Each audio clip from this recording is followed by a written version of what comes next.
Welcome, everyone. Welcome to episode 96. I am joined by, I think, the second Norwich alum, but more important alum to me than the other guy, because I'm joined by one of my freshmen who we hope to talk a little bit about, maybe not talk about all of it, about the hazing that we put on you. 30, how many years ago is it? 30 years, right? 30 something, I guess, like 93 would have been when I came through.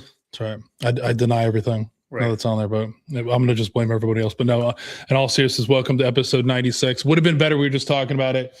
Sean is a 1997 graduate, so it would have been awesome if we did some shitty planning on that. But yeah, well, what are you going to do? So, but thanks for coming in. And Sean made a little bit of a trek from Western New York. So thanks for coming in. It's good to see you again, brother. Yeah, good to be here. Anytime. Yeah, like brings you back some time. I mean, you've gotten older though. I mean, a lot less hair. Yeah, you got the hair up here now. Yeah, you didn't have that back in the day. So I'll start with the bio real quick. Tonight, I'm honored to sit down with retired U.S. Army Lieutenant Colonel Sean Coulter, a Ranger qualified infantry officer, combat veteran, educator, and lifelong leader whose 23-year Army career spanned some of the most demanding operational environments of the post 9/11 era. Sean was born in Orlando, Florida, and raised in Portsmouth, Rhode Island. I should have been able to do it with an accent. In a Navy family where service and discipline were part of his everyday life. After attending Norwich University and participating in Army ROTC and the Ranger Platoon, commissioned as an infantry officer in 1997 and quickly earned his Ranger tab. His early career took him to the legendary 3rd Brigade 505th Paratroop Infantry Regiment of the 82nd Airborne Division. I liked how you had added in the center of the worst, where he was served as a platoon leader, company XO, and air operations officer. Over the next 2 decades, Sean deployed multiple times to Iraq and Afghanistan, serving in Baghdad, Anbar Province, Kunar Province, Jalalabad, and Kabul. Along the way, he commanded soldiers in combat, advised the Afghan National Army, learned to speak Afghan Dari, which we got to talk about later, and later shaped future leaders as a professor in military science at St. Bonaventure University.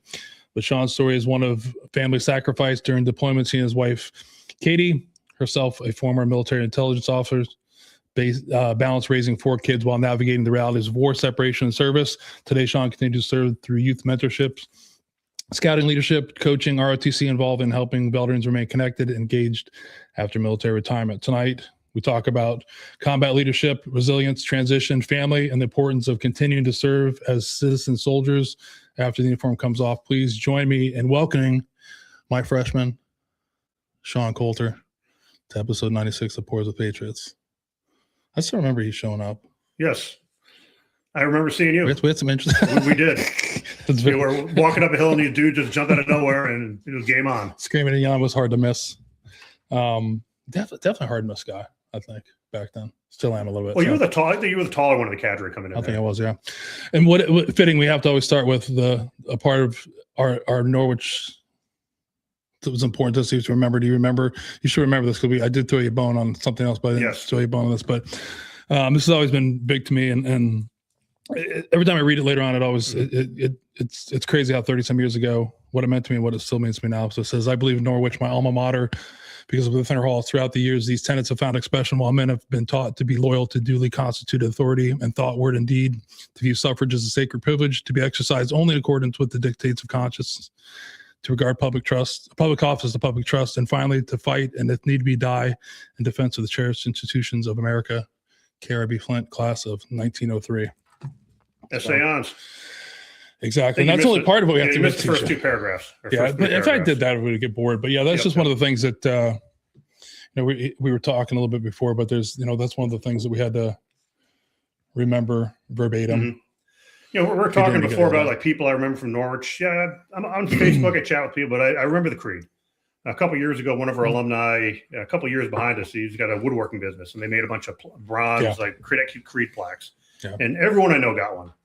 And actually got 2 because they did a mess up on the first. Yeah, I gotta get with one of those. I thought about getting one. I forgot to get it, but yeah, there's 2 parts of it that we didn't talk about, 2 other paragraphs, but it is interesting to read that and how in the 90s it was important. It's still important today, and that it was even important in 1903 because I still feel like we were talking off camera that I'm very proud of our alma mater. Especially the time that we went through. A lot of us were thrust into our life changing after 9/11. And when I was reading reading your, it's like, it's so crazy. Cause I've, we talked about it before, we kind of go our different ways, but I was like, holy shit. Like he did a lot more than I realized he did. You know what I mean? And I guess, I don't know if it means much, but I'm super proud of you, man. It's awesome to see, went through your whole bio and all the things you've done. I know,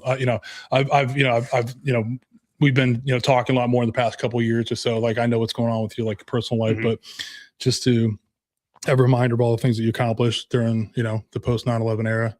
Thank you for your service. I'm really in awe of what you've done. No, and you're part of the legacy, man. Like I said up front, I mean, you're one of those first 4 people that I saw and made a connection with after leaving home as an 18-year-old. Yeah. And going off, really starting what ended up being a 24-year career. And I think we'll talk about it later. It's still going on. I mean, just because you're retired, you're not gone. You're on retainer to keep, living the creed, living the values. Yeah, we'll talk about that more. Let's talk about early growing up. I mean, grew up in Orlando, Florida, but moved pretty quickly to Rhode Island. Yeah, I suppose I technically don't know if I lived in Orlando. Just people told me, and I think my birth certificate does have Orlando on it. But back then it was all typewriters and carbon paper, so who knows what someone put together. If your parents are telling you the truth or not. But yeah, your parents were. I thought it was interesting. Like this is a good topic because your mom was an officer and your dad was enlisted, which is it was a big no-no. Then it wasn't a no-no. Then it is a no-no. I don't even know if it is a no-no. Still not. It's not really looked at very highly, and the Navy, especially 200 years of tradition unmarred by progress back then, and I think it's no different now. But I'm glad they did what they did, or else me and my sister wouldn't be here. Now things worked out pretty good for us. So how did they meet? Did you ever talk to him? My dad was going to Naval Academy prep school. He was really smart. Him and his brother, coming to high school, took a test. His brother went to Vietnam. My dad got, hey, Navy, go to Italy, and we'll put you on the officer track. And then my mom was a teacher at Naval Academy prep school, and they met, and kind of that was that. And once that sort of went down, my dad was no longer in the Naval Academy prep school. They shipped him off to the Med, shipped my mom off somewhere else, and I think they got out shortly after that. Yeah. And so your mom went on to teach? Yeah, she bounced around a couple civil service jobs in the Navy for a bit. She did computer programming for some time, and then settled into teaching, 40-something years ago, and ended up teaching English at the Naval Academy Prep School as a civilian again. Did that for like 35, 40 years. And just retired about 5 years ago, and then all the wheels fell off the bus because we don't go to the doctor for 40 years, and you work yourself until the last possible minute. Things kind of sounds pretty normal, right? Yes. Yep. I know that feeling. Got to give her some grace for that. And then Dad went on to be a lawyer. Yeah, I wanted to be a lawyer. I guess pretty good as lawyers go, but as far as making money as a lawyer, not so much. A lot of pro bono work for people, which is good because helping out the neighbors and whatnot. But didn't make a whole lot of money. Well, I'll say he spent more than he made. After he passed away, I think my mom took about 15 years to pay off the Radio Shack and the Home Depot bills. And a couple of mortgages on the house, to include one we just redid to help pay some bills down. I think she's finally got it under control. And your dad passed away recently, right? No. Is it back in 2004? Oh, was that long ago? Yeah. That's right. I didn't want your deployments. That's right. Yeah, that's right. I forgot about that. So what was I met you when you were like 18 years old, I think, probably. Yep. So I kind of remember what 18-year-old Sean Coulter was like. But what were you like before you showed up to Norwich University? What was kind of like a younger version of the 18-year-old Sean Coulter, I think. I could see that. You're still the same version of how I remember you some years ago. A little more hair back then. Yeah. But what were you doing? Big sports guy? Well, I like playing baseball. My dad, all the neighbors play baseball. You go in the backyard, people playing wiffle ball and whatnot. You don't see that as much nowadays. But that's kind of what I grew up watching. My dad played baseball as a kid. I kind of gravitated towards it. First year, absolute garbage. Couldn't catch, couldn't throw, couldn't hit. And then he put me behind the plate as a catcher my second year. And because the ball was coming at me, I guess I had no choice but to catch it. And then kind of took off from there. Did you play at Norwich? Yeah. That's what I thought. I forgot. You did. It was like me, Matt Lillibridge, Ryan Welch, a couple of the guys with the pictures. Right. I remember you got that picture of Lily. But so you got mom and dad and mom's teaching, doing all kinds of stuff, dad, DeLorean. Mm-hmm. What were you like though? I mean, other than playing sports, what kept your attention? Were you staying out of trouble? Yeah, I had pretty good grades. I went to Catholic school. Pretty good schools run by the nuns. They didn't beat you with sticks like my parents told me. Their nuns beat them, but they give you that eye, and once they look at you, you're done dealing. Yeah. And you came to Norwich. You had you were scholarship right when you came in. Yeah, so the people don't know, like with ROTC, you can be like me when you just show up hoping you get a scholarship or you get contracted at some point. But Which is interesting because now in today's world, it's even hard. It's so much crazier how hard it is to get a scholarship. Now I feel like it's even gotten harder, but it was like a big deal to actually show up to an ROTC, unit or whatever and have a scholarship. I mean, were you 4-year or 3-year? I had a 3-year. Okay, yeah. So the first year, Norwich, for those of you who don't know, it's the oldest private military college in the country. West Point was founded shortly after the Revolution, and then not too long after that, 1819, the superintendent at the time, Captain Alden Partridge, left and founded his own school. That's right. And I think if you look at the world, again, I'm by no means an expert, but I think we're the only country that has a fully dedicated system where civilians can get military training, go off, be a leader in our military, and then come back to the community and take that training and apply it to their neighbors. Yeah, it was that was one of the things. Like, I mean, I had it. We were talking off camera. It was interesting because that was one of the, I wasn't smart enough to get into West Point, so you had to start looking at other ways to get get commissioned and do that. And I just remember the question I had to ask: Did you go to Norwich before you went there? Did you actually? I think we went to the tour and. Kind of like my junior high school now. You go on tours, like, whatever, it looks good. So you actually went there? Yeah. To look at it. I don't remember anything. I know it was a rainy day, which it's Norwich, so it's typical. I was kind of hoping you said you didn't go. I kind of left a little. You went down a little. No, I'm kidding. Yeah, because that I've talked about before. Like, it just showed up to that place. I just saw it on the brochure. Well, I was looking for when I was looking for college, I was looking for Division III baseball schools that had engineering. Yeah, I know I love playing baseball. It's pretty good. Wasn't going to go play D1 or be professional. So why am I going to try to go to a D1 school and not get a great education? And at the time, I wanted to be an engineer because I thought that was what you had to do. Didn't get the early scholarship the first time around. So let me change it to political science because I enjoy that type of stuff. I like history. I like reading and writing papers and whatnot. So picked up the scholarship after that. And at some point, I realized Norwich is a military school. Like, hey, I got RC scholarship, Norwich military. Let's give it a try. Yeah. So, your main goal, out of school was to go just play baseball and get a degree. You weren't really worried about the military. I kind of wanted to be in the military, but at the time I really knew nothing much about it. Yeah. I kind of thought, the 82nd Airborne Division jumped out of planes and hopped in tanks and drove around the battlefield. Yeah, I think it's crazy because at that time I knew it because my dad was in. I mean, you probably known about these other routes and stuff, but like it wasn't like today where you could like Google like how to get this stuff done either. It was kind of like on your own, figure it out. Well, people don't. When I was my last job in the Army was a PMS, a professor of military science at St. Bonaventure, little Franciscan college in Western New York. Really good school. A lot of good alumni have come out of there and done really well for it. In fact, I think the CENTCOM deputy commander is a St. Bonaventure grad. But you'd be surprised how many people still don't know how to spell ROTC and what it is. I'll talk to high school guidance counselors. Here's a scholarship process. Here's what we can do for you. Here's how the kids apply for it. And then like a year later, I got a guidance counselor calling up, hey, can you talk to me about ROTC? And there are so many solid students out there who are athletic, who, volunteer leadership, whose grades are through the roof. And they don't know what's left on the table out there. Yeah, but I think you're also at you left there and 21, right? Is when you retired? Yep. Okay. Yeah, so I mean, like towards the end of 20 years of, how long were war 20 years? I mean, so I can understand how the die down of like the students not wanting to get churned up and what was going on. I can see that, but I'm the same way with you.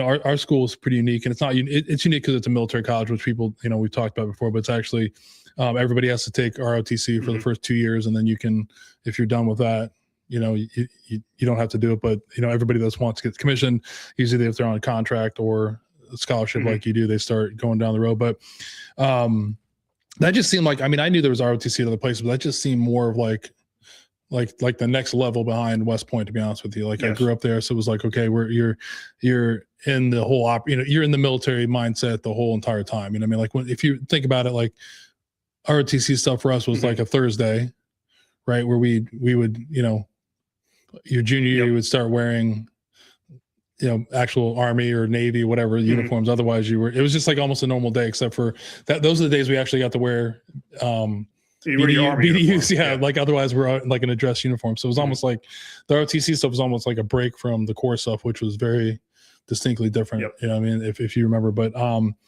yeah, I get it. I think there's a lot of people look at it very differently about what the options are and what it means. You know what I mean? Because, for, some of these ROTC scholarships, what's the return on investment? It's pretty good. I mean, if just paying for school, you don't owe them your whole entire life. You learn a lot. You get to some of the best leadership schools, and it can, it's a big multiplier. I feel like when you get out of the military, having done that, but I still think I still think it has some type of stigma to it that I don't know if we'll ever get, get past, if that makes sense. You know what I mean?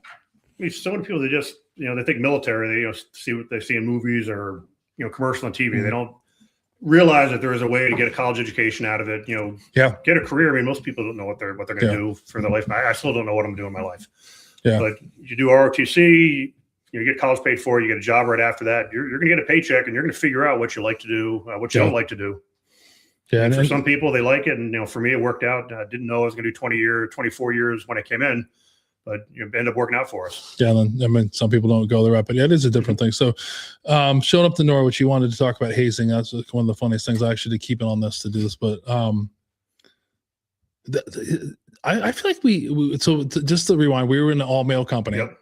Which people might not, that seems kind of weird in 2026, but at the time there were 2 male companies. We did have women in the Corps, but those are the 2 companies that still had just the men in it. So we had the tradition that went all the way back from 1819, and we were kind of proud of that. And we were hard on everybody. I think we had some set standards that we had that we kind of, I would admit that we potentially borderline in today's world.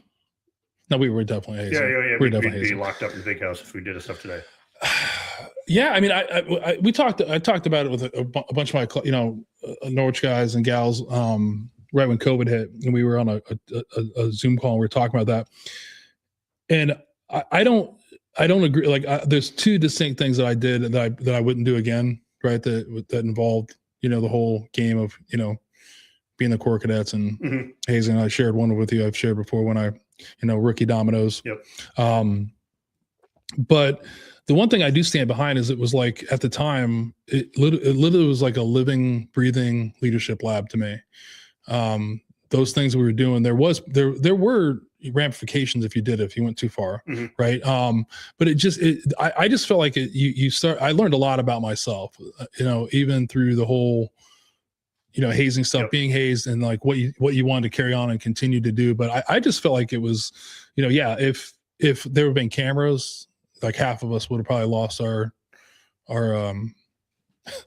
contracts or scholarships because of what we're doing. But I still, I don't want to say I stand behind it, but I just felt like I went into it, at the mindset of, 18 years old, that I knew what I was getting myself into.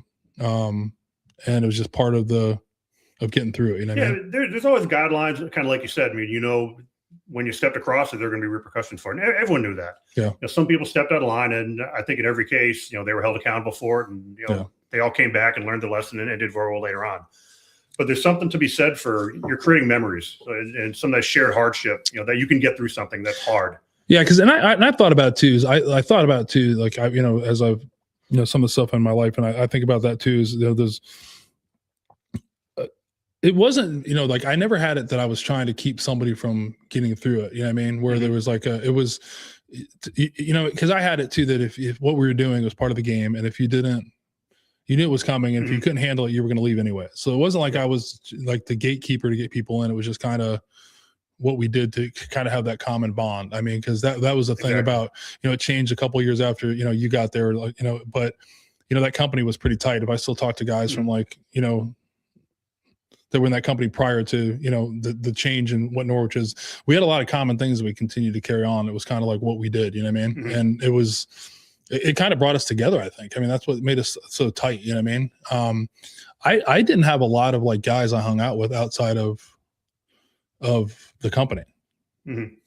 I mean, there's, maybe like 5-6 guys that I consider close. Everybody else, we were pretty tight in what we stayed together. And I think it was all because of the things we, it's a common experience that you do something that people who went your footsteps before you.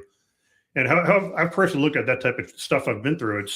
I'm not the first person going through this, and they're gonna push me. They're gonna make me sweat. They're gonna make me uncomfortable, and then you're gonna get through it. And you just kind of know that there's a light at the end of the tunnel. And it, you know, I think even in a couple cases, you know, we were having a, you know, fun training session at one point, and you could, when I got to that point where you knew I was going to break, hey, look, Sean, just deal with it a little longer, you're gonna be fine. Yeah, and that's what like a lot of people didn't see is like when somebody did break down or it was like, you know, they had enough. There was always a session of like, hey man, this is a game, like 2 more months and this is over, and just go back out there and just deal with the bullshit. But I mean, I do think about it because in today's world we'd be in a lot of trouble. But I never saw like this, you know, there's all the stories, right? There's all the stories that happen, you know, and I'm sure some of them did, some of them didn't, but I do know that like most of the time when I was doing it was just, you know, to, you know, carry on what, it wasn't malice, right? It was like, you know, that's the big thing is like, I know some guys that were doing it just because, they could, but I don't think those are the guys that became cadre anyways. Maybe 1 or 2 of them, but no, they get held accountable. Yeah. It was like, we knew what we were doing. It was kind of carrying on tradition, but we by definition, I definitely think we hazed, and I'm not sorry for it. No, I'm not either, because it's everything you go through just makes you stronger, makes you part of yourself. But you had some interesting dudes, man. Oh, we sure did. Yeah, we had some interesting guys that year. Interesting dudes, but it's funny. I vividly remember you guys coming, and like I said before, it was always like from afar, I could see all you guys that went on and did, you know, like the one that always blows my mind is Ton, that he was successful. I was always like, holy shit, that's so awesome. I mean, like, he was on the 6 or 7 year plan, I think, when he finally graduated. Yeah, but he went on, and I mean, he checked all the blocks. He's a successful dude. I mean, I was always like, holy cow, that always makes you feel good, because I feel like, you know, I don't want to say that like be all cheesy and stuff, but I think he's got the record for time in Ranger school. He was almost cadre by the time he left. He was in Florida. The RIs were like, hey Tom, which way do we go? Go to that tree, take a left, across the swamp. But it is great to see you guys. I mean, when you see how, because and that's the thing too, is our company's had like huge success, right? We were just talking about before we got, you know, one of my classmates just pinned on a 2nd star, and then we've got your sort of your classmate. I mean, I think he's 1 year ahead of you guys. I think he's 96, so he just pinned on a star. So it's been successful. So I think all those things that were happening it was all good. It was all in good fun. I mean, and passing on what I think was what was big about the school. Like we started off the quote we read off is like, there's a lot of tradition that was in that, and that was important to me. You know, I mean, it was important to some of the stuff that happened to us. We were going to pass it on to them, and you know, with our what I think I liked about Norwich, there was trust. The adult leadership, they trusted the cadre they picked to do the right thing, and when they didn't, they got corrected and they adjusted and they came back.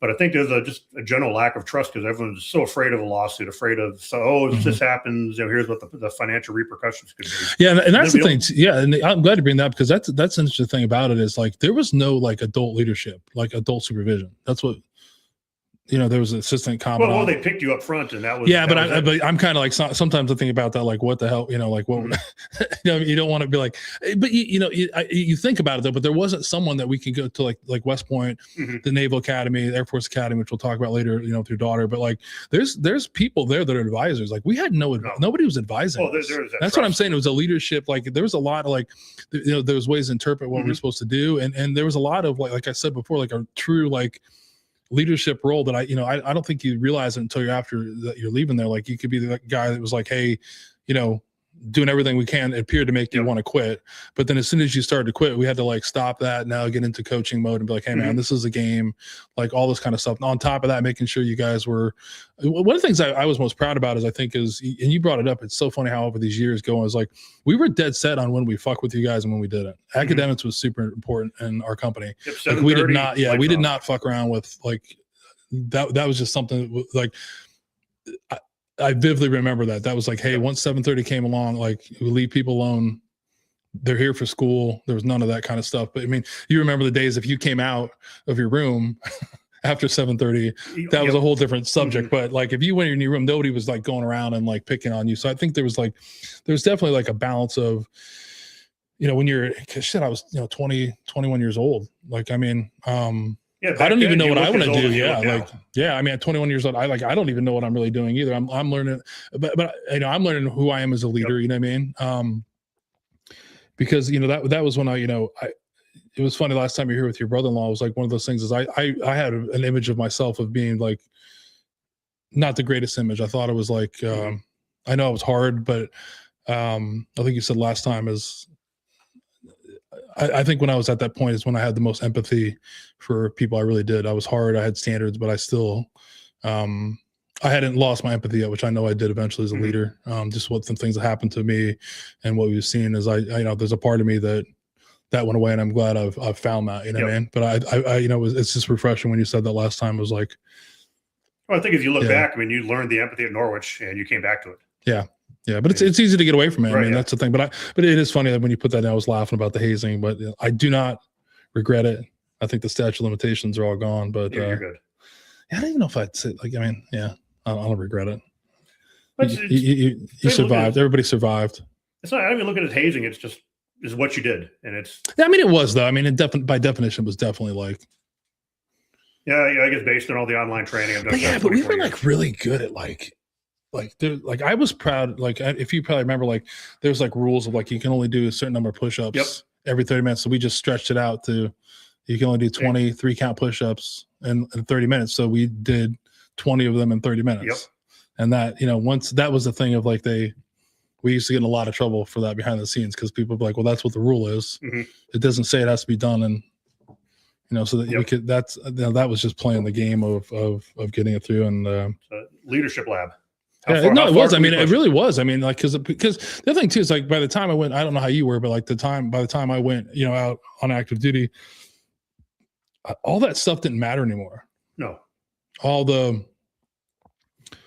like, and people see it, like, like how guys want enlisted guys to talk to them, like just that, like, there's just a lot of stuff we were able to I think, put aside. And the one thing is, I think our ego. I think that Norwich, your ego, you get stripped down pretty quick, and your ego is pretty, it's pretty torn down, and you're kind of thankful for what you've done. Because it was tough to get through it too. I mean, it wasn't like I don't even know what the numbers were. I mean, I'm probably going to say like 30% of us went in the military. What would you think the number was back then? I think we commissioned 100 or so for my class. So whatever my complete class size was. That was just Army, Navy, Air Force, Marines had their group. Yeah, probably 30-40% is probably a fair estimate. Yeah. What I will say is, I went to Ranger School. I did, graduated, commissioned, went to Fort Benning to do my infantry course, which is really pre-Ranger, and then you went to Ranger School because infantry officer, that's just kind of what you do. We recently went through it, got recycled in mountains. I think when I think about, PTSD flashbacks, that is really one of the only times I've had a flashback is he's in Ranger School. I just woke up in a cold sweat like I was back in mountain phase. Like, holy crap, what is going on here? But Norwich got me through Ranger School without a doubt. What we did during Rook Week and the mental and physical stresses you guys put us under to get us that breaking point and then bringing us through it, I mean, that got me through RAP Week, without a doubt. And then Norwich has a Ranger platoon, which, most ROTC, they have a Ranger Challenge team, which is, I guess, the ROTC varsity sport.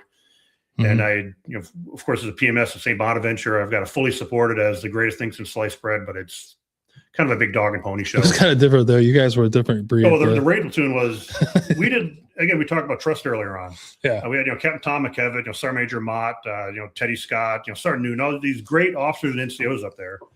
They pulled some seniors aside, showed them what right looks like, and then they let them go. And we were doing maneuver live fires as ROTC cadets. We got like one squad bounding forward, flanking around, live ammunition going by. They're not even letting lieutenants at the officer base course do that anymore. And we did that as cadets. And I've carried that with me my whole career, knowing the value of when you get trained to a standard and when people trust you to do the right thing. Yeah. And I just don't think we trust a lot of our younger people enough to let them do things like that. Yeah. I've never thought about that when you said that. There was a ton, I think about it when you say it, but like there was a ton of, you guys talk about you being nervous. Like I can tell you, like the day we pick you guys up, it's like, dude, like I still remember being like, how the hell did I get here? And what are we supposed to do? Like I'm barely getting my, I'm a student myself, you know what I mean? I'm getting ready to get, I'm getting ready to commission myself. I don't know what I'm doing in my life. I got to worry about graduating, and now I'm worried about these guys and getting these through it. And like, there was a lot going on. And I think that's what I'm saying is like, when I left there, I felt like, I just felt ready. I don't know how to put it. I just felt like I was, not a lot of things fazed me after that. And when it came to like work, especially the military assignments and that kind of stuff, and nothing really fazed me after that. Because of that, I think. Just dealing with uncertainty. I mean, like I remember when I was cadre, I think junior year I showed up without a job, and then I I remember Mike Gorick, I don't know if you remember, he's a year or two behind you, but he picked me up as a cadre squad leader. So like me, Matt McGrew, a couple other people, and ended up, being squad leader cadre that first, my junior year. And then drill sergeant, had a drill sergeant fund later on. So I ended up taking in that role, a few months into it. Mm-hmm. But it's the same thing. They don't teach you what to do. They don't show you, here's all the situations they're going to have. You kind of talked about almost having the rookie domino fight with the match in the hallway in a close encounter altercation with one of my classmates. Similar thing happened with me and one of my freshmen. After Christmas, they came back and we de-recognized them because they were acting the fool. And a big kid got up in my face. I'm like, holy, what's going to happen is if he punches me, I'm out. This guy's like 6 foot something and big dude. Then you talked him off the ledge, and he's a good dude. We chatted. He actually was the president of the Alumni Association for a while. Brian Gibbs, great person. Yeah, but I think another thing too is there was a lot of there was a lot of trust that went into it that I'm thankful for. And then the other thing about it is especially I'm we're reminiscing. People are probably like, what the hell these guys talking about? But off to go watching the channel now. Yeah, but I think there was a big there's a lot of trust within the company too. Is there was a lot of holding up to standards of other people and how and carrying it on and getting the okayed or validated by the upperclassmen. You know what I mean? Mm-hmm. That was a big thing. I mean, there was the guy, especially the guys that you were that you looked up to. You know what I mean? That you were like, holy cow, this is it meant something. Because if you weren't successful, there's a part of me that I felt like I was letting them down as well too. And I think that was what was big about our company, is there was a lot of the guys that were older than us, there was a lot of pressure on us to we represented them. We always represented and the school. And that's what got me through. I mean, a lot of stuff is we can't do this because of this, you know what I mean? I don't want to let somebody down. I mean, even I just saw, my drill sergeant a couple of years ago. I hadn't seen him in 30 years. And there's a part of me that was so nervous to see Mike until I realized how small he was, and it wasn't as scary as he used to be. But no, there's a part of me that still was I'm thankful for everything he, that he did for us. And I could just to continue to carry on the legacy, you know what I mean? Which is what was important to me, you know what I mean? And you don't get there without going through what we went through. No. Getting it done to you, and then being the shoes. Hey, now I'm what my cadre were 2 years ago. Now, how do I apply that, the lessons learned, and improve on what my cadre did, and hopefully not make the same mistakes, or make different mistakes for sure. Yeah, it was definitely. I mean, it was always different to modify and be your own thing, but it was always like I said before. I know that I don't regret anything. I mean, a couple things I regret. I wouldn't have done them again, but it was all a mistake. It wasn't any ill will. And I think we kept more people in the school than we got rid of. Yep. Because that was the thing too, is there's always the balance of it is a business. Mm-hmm. You know what I mean? Well, you would get in a lot of trouble when people left. It was there's a lot of questions that were answered, why is this person leaving? And but it was just, just getting, earning your cred, right? Yeah, it's not for everyone, and the sooner you realize that, you get on the path to doing what you're doing. I'm sure all the people that left during our time frame, they're doing great things, and they've probably got great families and have been very successful. Yeah, one of the things I think we've never talked about is our old company motto. No, which is I have a tattoo of it actually, EEBTTF. Echo erections break through the forest. Yep. And so it's one of the funniest things. That is. One of the craziest things that we can throw it out about a bunch of our group people and everybody knows. And there's a lot of people who have a tattoo of that. And it's and because it was echo erections back in the day. And a lot of people are I just remember we'd have you guys running out of buildings. That's how we were able to identify you, Fox, echo erections. And so it was but that was a big deal. And that was one of the things that was I was just back there a couple of years ago and I was talking to the Echo Company commander and he was I had no idea. I have he's we have not heard of that. And I'm okay, maybe you don't want to bring that back, considering that there's 5 or 6 women in the company now. I don't think that's going to be but we were known for that though. Yeah, everybody, that was a big thing. I mean, it's always, if you see that in I think probably have seen it if everybody follows me on Facebook, and depending on who it is, if I would say something to you, you know what it means. Some guys don't. It's okay, but that's I kind of missed that though. That's kind of that was kind of a big deal for us. I remember the freshman year, we saw the letters up there. We weren't allowed to know it because we were rooks, and we always, what does it really mean? And then you get up to the end, you're really? And then hey, this is pretty cool. That's all it means. But yeah, it was a big deal. It was a big deal. Mhm. But we need to bring that back. The EBTTF. Yep. But I still hold that as a proud thing. I use that more than I use a seance, I think. You know what I mean? Because it's our own niche. Mhm. If you know that, then we were all on the same time. And I got the ring resized. Like EBTTF is still in there. Yep. Yeah, every time I see the ring, I have a little bit of PTS. I lost mine coming back from Korea. Oh no. Yeah, so years ago I was like, I'm gonna get it replaced, and then in today's gold prices, there's no way I'm getting it replaced. No. Unless I sell, sell the house, sell the family. Yeah, it's so crazy because I was leaving, and I because if you've ever been to Korea, you want to get the hell out of there. And I remember packing my bag and my suitcase. I remember hearing something thud on the ground. I was so excited to get out of there that I was like, I couldn't find anything right away, and so yeah. I have my field ring, but I don't have my because I'm trying to figure out how much that would cost in today's gold prices. I don't want to look about it. I don't want to think about it. Yeah. I don't wear it too much. I wear it here just because back with my Echo brothers. But I had it resized last year. I had to ship it off the company. They do whatever they do to it. Get it bigger? Because the fingers turned into sausages. Exactly. Every time I talk about it, when I did look into it, they were like, a lot of you guys, because the pennyweight, that was a big deal. Yeah. Like having the heaviest or the biggest ring in the country was a big deal. But they're like, a lot of the guys, when they get it redone, they don't get it that big, they size it down, because like it is like you probably can see it on camera. It's ridiculous. Couldn't wear this every day. No, I mean people still do, but like you just bang it around, and it's maybe someday, maybe Well, it's like anything else. If you wear something every day just to wear it, and this is not what Norwich is. It's part of it. It's an important part of it, but it's what we went through. It's the creed. Yeah, and I think also the junior ring ceremony is a big deal. That's one of the big. That's kind of the turning point of the school.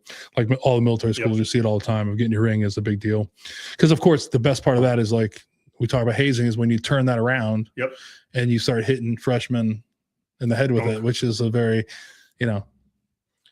very hazing thing to do nowadays. But when you're a freshman, you can't wait for it to happen. It's kind of a big deal. Like the name tags. Yeah, it's black name tag. That's right. There's a lot of stuff we shouldn't be talking about now. Yeah, the blood name tags. Those were good. Yep. I think that continued on the military. I get airborne wings same way. Yeah, our senior I got my when I was company commander, I got my senior wings. They enjoyed that. That was a rite of passage. But that's what I'm saying, is like you just knew it's going to happen. Like nobody was complaining about it. It's just part of what you signed up for. Yeah. So let's talk about it. You get commissioned infantry. Go check out the blocks. Go to Ranger School. You head over to the 82nd, first duty assignment. What's that like heading into the 505th? Young paratrooper. I wouldn't trade. It's like going to Norwich. I would never trade what I did in my 4 years at Norwich. I would never trade the 3.5 years as in 353 Panther. Yeah. Just great NCOs. They showed me what right looks like. Right. Mentored me. My first platoon sergeant Zala. I showed up there, went to the field right away. The first week he did things. The second week we were kind of left seat, right seat ride. And the third week he was like taking naps, and I was running the show. So you've served at some different places. You served in the 25th. You've served you've served over in Germany, a bunch of different places. I mean, so a lot of people make jokes about the 82nd. I think it's the greatest unit ever. But what was different about what did you think was different about the 82nd and other places you went? Because I went as a captain, right? And it's the only place I ever wanted to go. So it took some, a little bit longer to get there. But like, what was different about it? Like, when people make a joke about it, I just want your opinion, because I think it is different. I let them joke because it just is the 82nd, the center of the universe division. Whether you go there right off the bat or you go there like when you went after the fact, I mean, it's the same to all of us. Yeah. Just can't really put a finger on it. It just is. Yeah. I mean, you had a mission. Everyone in the division, from the lowest private up to CG, knew what the mission of the unit was. Yeah, and I think there's a standard that was there too. That was always like, no matter like who you were, there was a set standard that was important, right? Like you were, it was like you had to be. I mean, and the other thing about it is one of the few units I was in, if you weren't good at what you did, you were gone. Yeah. Like there's nothing, no make-wrongs in it, but like you'd see like captains that were in line to command. If you weren't doing what you need to do, like all of a sudden you were heading to somewhere else. Yeah. And I mean, that was the one thing that there was definitely like at all levels. And especially as I felt like that there was, and that's the place too, that there was a lot of eyes on officers. I felt like there's a lot of like, that's why it was a great place to come up as a lieutenant, because there's eyes on you, but you're still a lieutenant, so they know they're mentoring you and making sure you learn what right looks like first, which everyone up and down the chain of command absolutely made sure of that. Yeah. And I think what surprised me is, I'd heard all the stories before Rangers. Oh, if you show up to 82nd with a tab, you're not going to get a unit and they're going to disown you, blah, blah, blah. That wasn't the case at all. I had plenty of friends who came up without a tab, and as soon as they came up there, hey, do you want to go back? Absolutely. And they all went back, and some people took 6 months, some people took a year. Yeah. And they came back, got their tab, and just went on with their way. Yeah. And I think the other thing I remember about it too is I just remember it was just like like you had to be good at what you did, right? Mm-hmm. There's definitely a standard that was not like overlooked for anybody. I felt like, I mean, if you didn't meet up to it, but there was, and there was, the mission was clear. You kind of knew what you were doing. There's like everybody, it was at the unit, just everybody was aligned. You didn't really have to worry about, there wasn't a lot of people that didn't want to be there. There's maybe maybe 1 or 2% of people that didn't want to be there. Mm-hmm. But it was just, there's just something different about that unit. Standards based. Everyone in the division, every morning you got up, you did your PT, you ran. I know the Army says they do that across the board, but there's a difference between the 82nd and some of the other units have been as far as the emphasis on doing PT the first thing in the morning. I don't tell that story, but I tell a story of like, I went to division staff at first when I first got there, and it was like my second or third week there, and we had our first payday activities. Mm-hmm. So at this time I'd been in the Army, I can't remember. I'm not good at math. Maybe 5, 6, I don't know. So I'd been to a lot of payday activities, which never, ever involved me ever putting on Class A's. Mm-hmm. Right. So no payday activities was you just went to work. I was like, there's nothing new about it. So I remember showing up to division headquarters and BDUs, right? And showing up, and everybody's in Class A's, and they're like looking at me, and our staff sergeant major comes, he's like, "What the fuck are you doing, Captain Miller?" I'm like, I'm here for payday activities. Like, where are your Class A's? Yep. I'm like, I don't even think they're unpacked yet. You know what I mean? Like, coming up from Korea, he's just like, who's your sponsor? And I'm like, I'm not going to throw the guy on the bus, but I was like, I will, Captain Dorsey. He's like, he didn't tell you about paid activities. I said, well, he told me paid activities. He's like, we do not. We show up to paid activities in Class A's. And he's like, you need to get the fuck out of here. Like, and I'm like, what do I do? He's like, do not come back here. He's like, if anybody he's like, go out the side door. Like, and so I thought he was like joking around, and I'm like, this can't be for real. And he's like, everyone's like, you need to go. So I just like leave out of there. And after that, he like that next day, I never remembered. He was like, we show up. This is a dead, we dead seriously show. I'm like, but why? And it was they could never explain why, but it was the only unit I've ever showed up that you were legitimately. Well, you do the simple things right. And but I mean, that was like, we did that every time. Like, people think it's crazy. Like, you put that on there, and it did look pretty sweet. Put on your Class A's and jump boots. It was kind of cool. Well, make sure you actually got them ironed and cleaned and got the ribbons on the right place. Get the jump boots shined by somebody else. Mm-hmm. It's a good looking uniform though. But there was always something different about it that was. I remember one payday activity. This is when General Patriots was Colonel Patriots, who was one of the deputy commanders up there. And he's coming down for the big Class A inspection of all the lieutenants. He's going to ask you the battle drills. So we're sitting and memorizing. Battle drill 1 is squad attack. 1A is, battle drill 1 platoon attack. 1A squad attack. Battle drill 5, whatever. We all all lieutenants had it down. He comes down. What are the Army values? And that was right when the dog tag was coming out. So by the time he got to like the 15th lieutenant, I knew the values because the first 14 had like butchered it at one point. So I was able to rattle them off right there. But again, it's another standards-based division. They give you dog tag for values. We thought it was silly, but we all knew the values, and then you start living the values. Yeah, and it was also, it's just, there's something different about it. I just wanted to get your opinion on that. There was definitely something different of that unit. It was, I'll never forget. I was so thankful for my time there. And I mean, it's just different. Because I remember when I went to Knox after, all the cav officers they'd have their doors like painted red and white, and like I just. It was when we just went to the black beret, so I didn't want to take off my maroon beret and all that kind of stuff. And I was just irritated by the cab officers, that are around Knox. And so I remember talking to my wife, and I'm like, all these guys, they're with their stupid, red and white doors and all this kind of stuff. And she's like, are you serious? She's like, you 82nd guys are the most cocky people ever. I'm like, yeah, but we have a reason to be. It's so funny, but it was so true. Like, and I remember my XO was finally like, bro, you gotta dump the, you gotta get the black beret. Yeah, it was. But my time as being a paratrooper is important. I think that was one of the. That was the only PCS that I cried leaving base. I absolutely loved being there, and I left Fort Bragg on September 10th, 2001. Get down to Fort Benning, moved in there, getting ready for the career course. Of course, I'm on an airplane, getting ready to fly home to Rhode Island for my sister's wedding. The plane crashed in New York City. Everyone got off the plane. I didn't know you were there when I was there. Yeah, we'd met once or twice. That's right, we did. That's right. I remember quick. I think I remember Karis was up there too about that time. Yes, Eric was. Yeah, that's right. I do remember that now. That was years ago. That's right. I was on a plane in Atlanta Hartsfield, getting ready to fly home during 9/11. Of course, the plane didn't fly. It took me 3 hours to get my bags back. Drove back down to Columbus to my apartment. Called the Sergeant Perrin, my NCO up there at the 3 shop. Hey, Sergeant Perrin, you need me to come back? I'm ready. No, I just stay down there. We're good. Tell you, you're not coming back. And we thought we missed the war. We're like, we missed it out, man. 101st to get their CIBs and blah blah blah. And lo and behold, 20 years later. That's one of the things that like we've talked about before in the podcast. Is that was the time? Yeah, there was a lot of like. Because our brigade was supposed to go, we got bumped, so we were all pissed off that because we thought it was going to end. Little did we all know it was going to go on for 20 years. But that was funny. That's how our mindset was. Is like we thought somebody was going to like be able to do something. It was going to be like, because I think a lot of us would think it was going to be like Desert Storm. Yeah, because you had all the Desert Storm vets at that time were getting ready to get out, so the combat patches were dwindling. So this is the one chance you get your CIB, get your combat patch. Yeah, I'm like, that one 101st going to get it. We're screwed.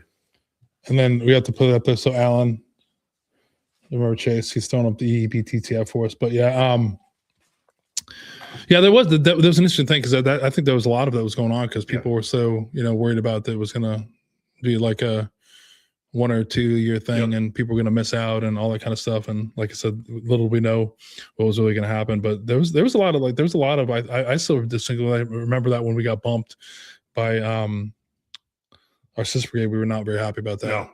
It was like, you remember like our mindset when the war was going on, we're like worried about getting our patch. Then like Jim McCune on last year, my lieutenant, and he came back in for 9/11. Knowing exactly what it went into. They're like, I got to get a patch. And then that's what people don't realize too is like having, 4 aces was like a big deal too. To have a combat patch from the 82nd was like. That was super important. That was like everybody was like, there's nothing cooler to see that kind of stupid what we think about all the things that we were going to end up happening to us and what we're going to see, but we were just worried about getting them a patch on a different shoulder. And then you get guys. It's a pretty cool patch, though. I can't lie. I can't lie. It would have been nice getting that, but I love my first Armored Division patch, man. I had the second unit I went to, 136 Infantry when I finally got down to a battalion. All the officers were former 82nd Airborne guys, so they ran a mech battalion like the 82nd. It was absolutely phenomenal. Yeah. We did stuff in Baghdad with the Bradleys, maneuvering around the city, isolating different pockets, doing raids and whatnot that no other mech unit anywhere could do. So let's talk before we get to Germany. Let's talk about you met your wife at Norwich, then, right? Yes, she went to St. Michael's College. I was a senior at Norwich, and they used to have an annual exercise called Frosted Gold, big winter survival exercise up in the mountain. I was a senior, so we were like running the command post. Me and Tom Lee were eating steaks and kind of screwing around up there, just watching everyone else dig snow caves and suffer. And in walks this girl. Her cold weather gear was soaking wet because the person she had built a snow cave with wasn't doing anything, so she was like digging the cave herself out. So I just give her my Gore-Tex pants because I'm not using them in the talk. So I gave her the Gore-Tex pants, Gore-Tex jacket. I think the Gerber at some point I gave her that, and got the Gerber back, and then went to Chow Hall like the next morning or something down there, and kind of went on from there. I think we had our first date a month or two after, a couple of weeks after that. So she also is paratrooper at the 2nd. So her first unit was she started off in the signal battalion over on the Corps side, and then she came over to the 82nd. She was the Charlie Company XO for the 313th. I supported 3rd Brigade once she got over there. So we've had a couple of people on with dual military. So let's talk about that because I'm always intrigued by that. It's a little different. So here you have both of you in the military. What's that like? Both of you being, paratroopers, both of you, pretty, committed to what you want to do in your life and balancing, being Army officers and then also being in a relationship and trying, because there's always a conflict, right? Because someone inevitably is going to have to bend, right? Well, I mean, she eventually ended up getting out. So Yeah. I guess ultimately, if she would have stayed in, she'd still be in, I think, because she was a much better officer than I was, and the stuff she had to deal with. But, back then, before kids, we're doing our job. We're both in the 82nd, the greatest place for young officers to be at, and, plenty of stuff to do. My last job I was the S3 Air for a battalion. So we, plan all the jumps, and, when all the paratroopers are flying away, we're in the pack shed, doing manifests, and she was jumping into Purple Dragon, I think, or something down in Camp Lejeune or whatever. And I was JMPIing her, have fun, good jump. Yeah. And then she wasn't too happy about that. Yeah. Then she jumped into North Carolina, ran around for however long it was, and I went back and got McDonald's and waited for the reports to come in for all the jumper accountability. Did she go to jump master school? No, she didn't get to. She had left. I stayed at Bragg as long as I could to run my timeline out. She left at the earliest chance she could. Yeah. So I went down to the career course, and then maybe 6 months later, she went from Bragg to her career course. Then our son was born at her career course out there at Fort Huachuca. So was that like the first separation you guys had going? You're going to your school, or you're staying there? She's going to school. What was that like? We had done the separation thing after I commissioned, and she was still in college for a couple of years. So we're kind of used to that. It didn't seem like a big deal because 3, 6, 9 months, we kind of handled that. And then once our son was born, it definitely you start balancing. Hey, this is really what parenting is about, and being married, dealing with So was she still in when your first son was born? Yes. Okay. She was at the career course, and he was born 2 days after she graduated. And then she waited she went to Cass Cube right after that. So she had, baby Liam at Cass Cube in the hotel over across the river in Platte City. Took him we got him enrolled in the daycare on post. So I'd actually worked a deal where after I graduated my career course and did, Cass Cube and my other course, like Bradley course or something, worked a deal out with the admin guy Benning to go TDY, no pay to Fort Huachuca so I could be there for my son being born. And apparently I bypassed the Army chain of command, so I get all poopy faced about it and smacked my hand. But I went to Fort Huachuca, was there for my son being born. It's pretty cool. Yeah. Glad you bypassed the rules. Yeah, I didn't think I was, but apparently I was. Rules are meant to be broken, Sean. Yeah, don't go talk to the guy at the G1 shop. You have to talk to your company commander first, apparently. So you had your oldest son born, he was born, and then, so now you're, which I think she's about 8 years or so. Yep, she did. So when did this discussion start happening that, it's time for her to, I think really the first deployment. So our son was born. She went to Cass Cubed. I PCS'd over to Germany ahead of her. So I, linked up with 1st Armored Division. They're going through the big train up. Her brother-in-law, Adam, was over there. Her sister was over there. So we spent all our time in the field, doing gunnery, doing the training rotations. I'd been in the G3 shop at the time. And then she came over there. I got a couple of days to come back from Graf to help her get packed up and get household goods unloaded. And then I was back to the field. She went down to her job. We had the daycare for Liam. And then I deployed first. She was originally the Rear D commander for her unit. But, after a few weeks of me being employed, I got the first phone call from my dad sick. So I came home on emergency leave. She came home with me. She was still in Germany. So she flew back to the States with me. Thinking my dad was going to die at that time. He pulled through, thankfully, early on. But because she had, left Rear D and gone home with me, I guess her chain of command got all mad. So they made her deploy from Rear D to go downrange after that.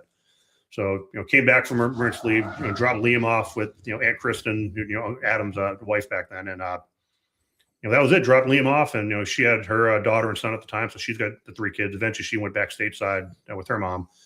Then me and Katie flew down to Iraq in a C-141, took small arms fire coming into Baghdad, then landed. She hopped in a Humvee, went north. I went across the airfield. So what was that like? I mean, do you guys remember that, like leaving her with your sister-in-law? Yeah. And like, what was going through your mind at that point? I mean, I know I know the time frame of, I know what was going on in my mind. So it's interesting to hear you say it. I just think it would have been completely different because my mindset was I didn't give a shit a little bit, part of it, because I knew my wife was staying back. So I didn't, I wonder what that's like, knowing that both of you guys are deploying. Well, you're leaving your son with someone else. Like, I had already left the first time. Yeah. All my deployments, it is super hard the first couple of days leaving my kids and the family. But I had already done that once. I already left my mom and dad behind. Much harder for her because it totally out of the blue. I think they gave her like 20 days and she got the phone call while she was with me in Rhode Island on emergency leave. Hey, you got to deploy to go replace the S1 downrange or something. So much tougher for her to go through to drop Liam off because I'm just going back to the unit, which I'd already been there. Yeah. So she was going through that the first time, plus first time mother, missing her son's first birthday. All right. She got back to the birthday. I missed it. No, we both missed his first birthday. So we got back to the second one. So that was tough for her. Tough for both of us, but more for her. Yeah. Well, I mean, you had to see her being your wife, seeing her going through that. What was, I mean, because like you said before, I feel like, and I think I've heard, the exact opposite when the woman was in the military, this is the same thing as like, you're focused on it, but like the mom, it becomes different. I feel like that, like, what were you feeling for her? Like, did you know this was kind of the end of her military stuff? What were those conversations like? The first deployment, we both went down, and very quickly she fell in line. Started doing a mission downrange, and did very well down there. Yeah. At one point, she'd actually sent me an email when I'd moved to the battalion. I was the S4 in Eastern Baghdad. She sent me an email. Hey, we got a CA report. Someone's going to launch rockets at a FOB in your area. So I talked to my commander. He launched a company down there, took the rockets out. Like 4 days later, brigade called down. Hey, we got an intel report about rockets getting launched at you. Been there, done that. Thanks for flying. Yeah. So it really wasn't until after we got back, and we got pregnant with our daughter Lily, who was born when I was in Iraq. That's kind of when we decided she was going to get out after I got back from that deployment. Was there a lot of resistance for her doing that, or was she ready to go? She was ready to get out. I mean, we kind of, after the first deployment, we knew, hey, this is not going to work for both of us. Yeah.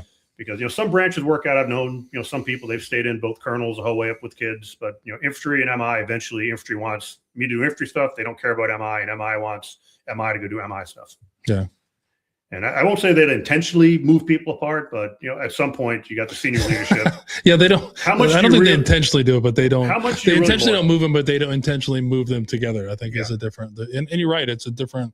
And I think that's hard for people to understand. That I'm glad you brought that up, because it is. It's like it needs the Army, and at some point they're going to help it. At some point they're going to be like, figure the fuck out, and they really don't care. And this is what I learned at the field grade later on. At some point, everyone's looking at you. Is this the next person who's going to be on the wagon to go command and go play, to do great stuff like our peers who have gone to be generals? Yeah.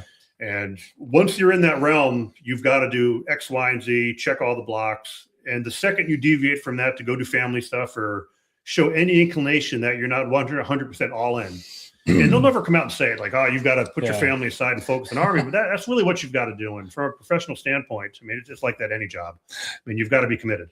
No, I think it's true. But I mean, I don't know. You're 100% right.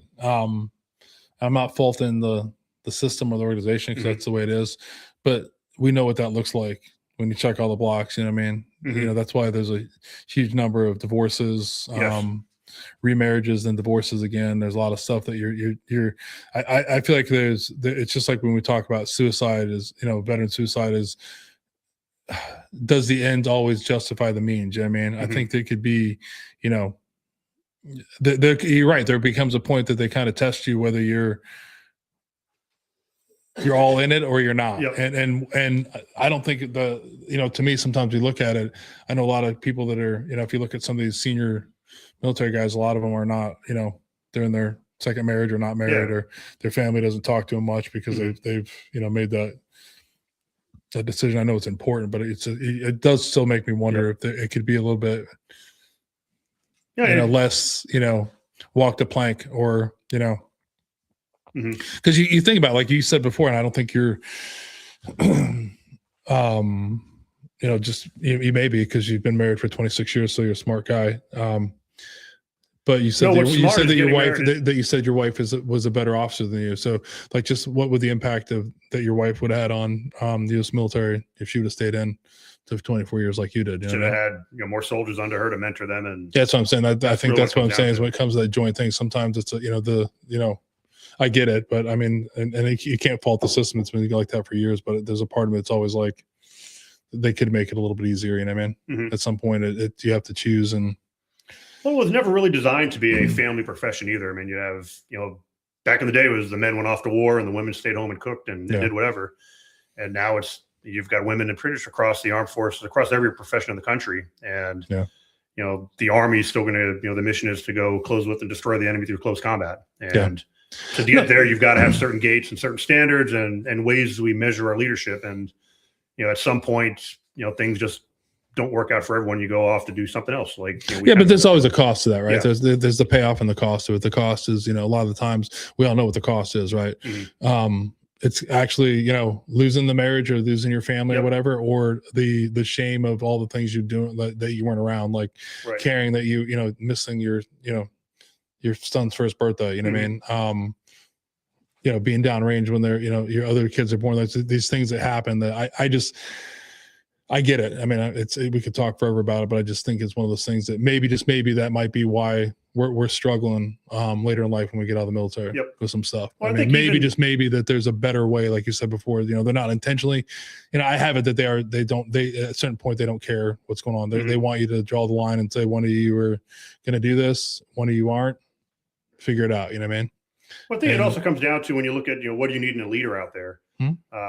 Some of the lessons that you learned as a parent, going through tough situations are absolutely applicable to being a leader in combat. Yeah. And, setting an example, having, people think empathy is a bad word, but, understanding what people are going through so you can formulate the best approach to lead him or her. I mean, that's important too. So. Yeah, but it's like you said, when you talked about, you having to like work to get to go see your son being born. Yeah, if I'd have been a leader there, I'd be like, hey, good on you, man. What do you need? But that's what I'm saying. That's what I mean is like that you just said that in that way. That's the way it had to be. There's a lot of stuff you had to go around the way to do this, which I have it that some of those things shouldn't be. Like if you're at Benning and your son's being born at Huachuca, the fucking military should figure out. Especially when you tell them on the improv thing. Yeah, exactly. Like you're going to be okay. You know what I'm saying? I just feel like that I just have it that those. I get it. It's the institution. I get all those kind of things, but I just when it comes to the realm of how we're at the other end of it, on the backside of it, and how we become unempathetic, or we become have this shame or these things that we couldn't do, or these things that we missed. I just feel like that we could be doing that if we're better leaders, and that was the thing, is like some leaders are really good at it, others didn't give a shit. Yep. You know what I mean? To me it was like it's kind of crazy that you could not be around for your kid being born. I mean, I know there's a certain point that that wasn't every case. Not every case was someone that had some fob in Afghanistan where it couldn't happen. Right. But there's some other cases you hear, like, and you went in way longer than I am. It's just like somebody I didn't get to see my kid be born, so fuck you, Sean. You're not going to see your kid be born either. You know what I mean? Like I get, hey, I was in Iraq, my daughter's born, and you kind of know that's going to happen just based on the timeline. But you're stateside, you're not at war. I mean, there's no reason not to find a way to get somebody to be with the kid being born. So we have one of the old guests. We'll pull this up here. Jim. So these not words. Appreciate all you did for us in Charlie Company and HHC 136, except maybe those extended rotations. To be a split. So there's and getting Jim blown up. I think it was. I didn't get him blown up. I forgot about that. Again, good full. And again, just looking back with hindsight, I mean, I'm a company commander, was a major at the time. He was a new lieutenant coming to the unit, lieutenant major.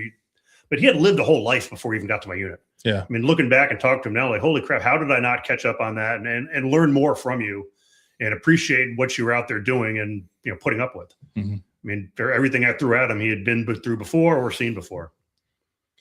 And again, one of the things I learned, as a leader, and we can talk about this later at some point, when people stop talking to you, there's something wrong. And you as a leader got to reach out to them and find out, where's the breakdown going on. I remember at one point I wrote his OER at the end, and I don't know if I intentionally wrote a not good OER. I just didn't put enough effort into it. But he came up to me afterwards. Hey, sir, I got this OER. I understand what you're saying, but could you, change this and reword this X, Y, and Z? And I'm kind of sitting there for a couple moments. All right, do I stand my ground and say I wrote what I wrote, or do I listen to him? I listened to him. I rewrote it, and that looking back, that's exactly the dialogue you want to have between seniors and subordinates. Nothing wrong with helping a person out. If he brought up some valid points, I'd miss some stuff. Yeah, I think I like how you said that about leaders. I think it's just in general about everything, about being a parent, being a friend, being a husband. When people stop talking to you, there's a problem. Yep. And or if the problem's probably you. Like when I was the reason I fell off the Army wagon, it was about a 4-month stretch in Afghanistan where I couldn't talk to my commander. I was the S3, he was the battalion commander. Yeah. And you can call it toxic or whatever the case may be. Just we couldn't find a way to communicate. I couldn't talk to him. He couldn't talk to me. I couldn't ask him questions. And that was probably the darkest time of my life. I sent some emails to my wife and mom I'm not proud of, hurting myself. Of course, you're walking around with a 9mm every day, and very easy to do stuff down there. Yeah. But just communication, and it's not going to blame him, not going to blame me. But at some point, if you notice we're not talking, something's got to happen. Yeah, I do like that. I mean, and not even leadership. I mean, it is key in leadership, but I think that is true. It's like no one's, I love that you said that, because it's, I as a dad, I always say that a lot, is I was like, why didn't why aren't my sons talking to me about stuff? Yeah, I know why, because I was a fucking raging lunatic. I made them wrong. I acted like a jerk about it. I wasn't hearing what they were saying. Those same things you talked about, you know, what's going on. You know what I mean? Yep. Like, yeah. So no wonder they didn't feel safe coming to me about stuff. You know what I mean? I think that's in any case, is like whenever, it just makes me think a lot about with, you know, cause I had a conversation with my wife about one of my sons, with, you know, with this car situation he's got going on. And like right away, she can always get into that empathetic view of them. Whereas more, I'm like, solve the problem. Why isn't he figuring it out? You know what I mean? But that is true. I mean, when people stop talking to you, there's a problem, and it's usually you. I know it was me, at least. You know what I mean? Well, even looking at the car situation, he's asking the question. Now it's an opportunity for you to say, all right, you're 22 years old or 24, whatever. Yeah. Here's how you do it. Pick up the phone. Here's a couple of questions to ask. Have you looked at this? And then, all right, go off and do good stuff. Hopefully. But at no point you should be calling a mechanic and trying to call in favors. I mean, it was an interesting conversation. But no, I mean, but I'm just thankful, like, because there's so many things that happen, I think. And you said his leadership, because I think being a father is a leadership, being a mother is being a leader, like all these things. It's like, that's why people don't talk. Like, that's the reality of it. I mean, when you said that, like, I distinctly remember probably in my military career when that happened too, where I became unapproachable. And it's just, it's like you said before, it's happened, you know, those lines of communication were cut off for us to somewhere else. So then we didn't, you know, I mean, it happens. And a lot of it was like, I mean, when you can't communicate, you can't, you know, listen to people that are, you know, wanting your advice or have, you know, have a different look than you do, then there's a problem. You know what I mean? Well, then just going back to Jim's situation with the OER, I mean, he's, you know, senior subordinate. Yeah, he was more experienced than me, but he knew he was a lieutenant. I was a commander. I mean, he had the courage to come up to me and ask a question, and it kind of worked out for everyone's favor. Yeah.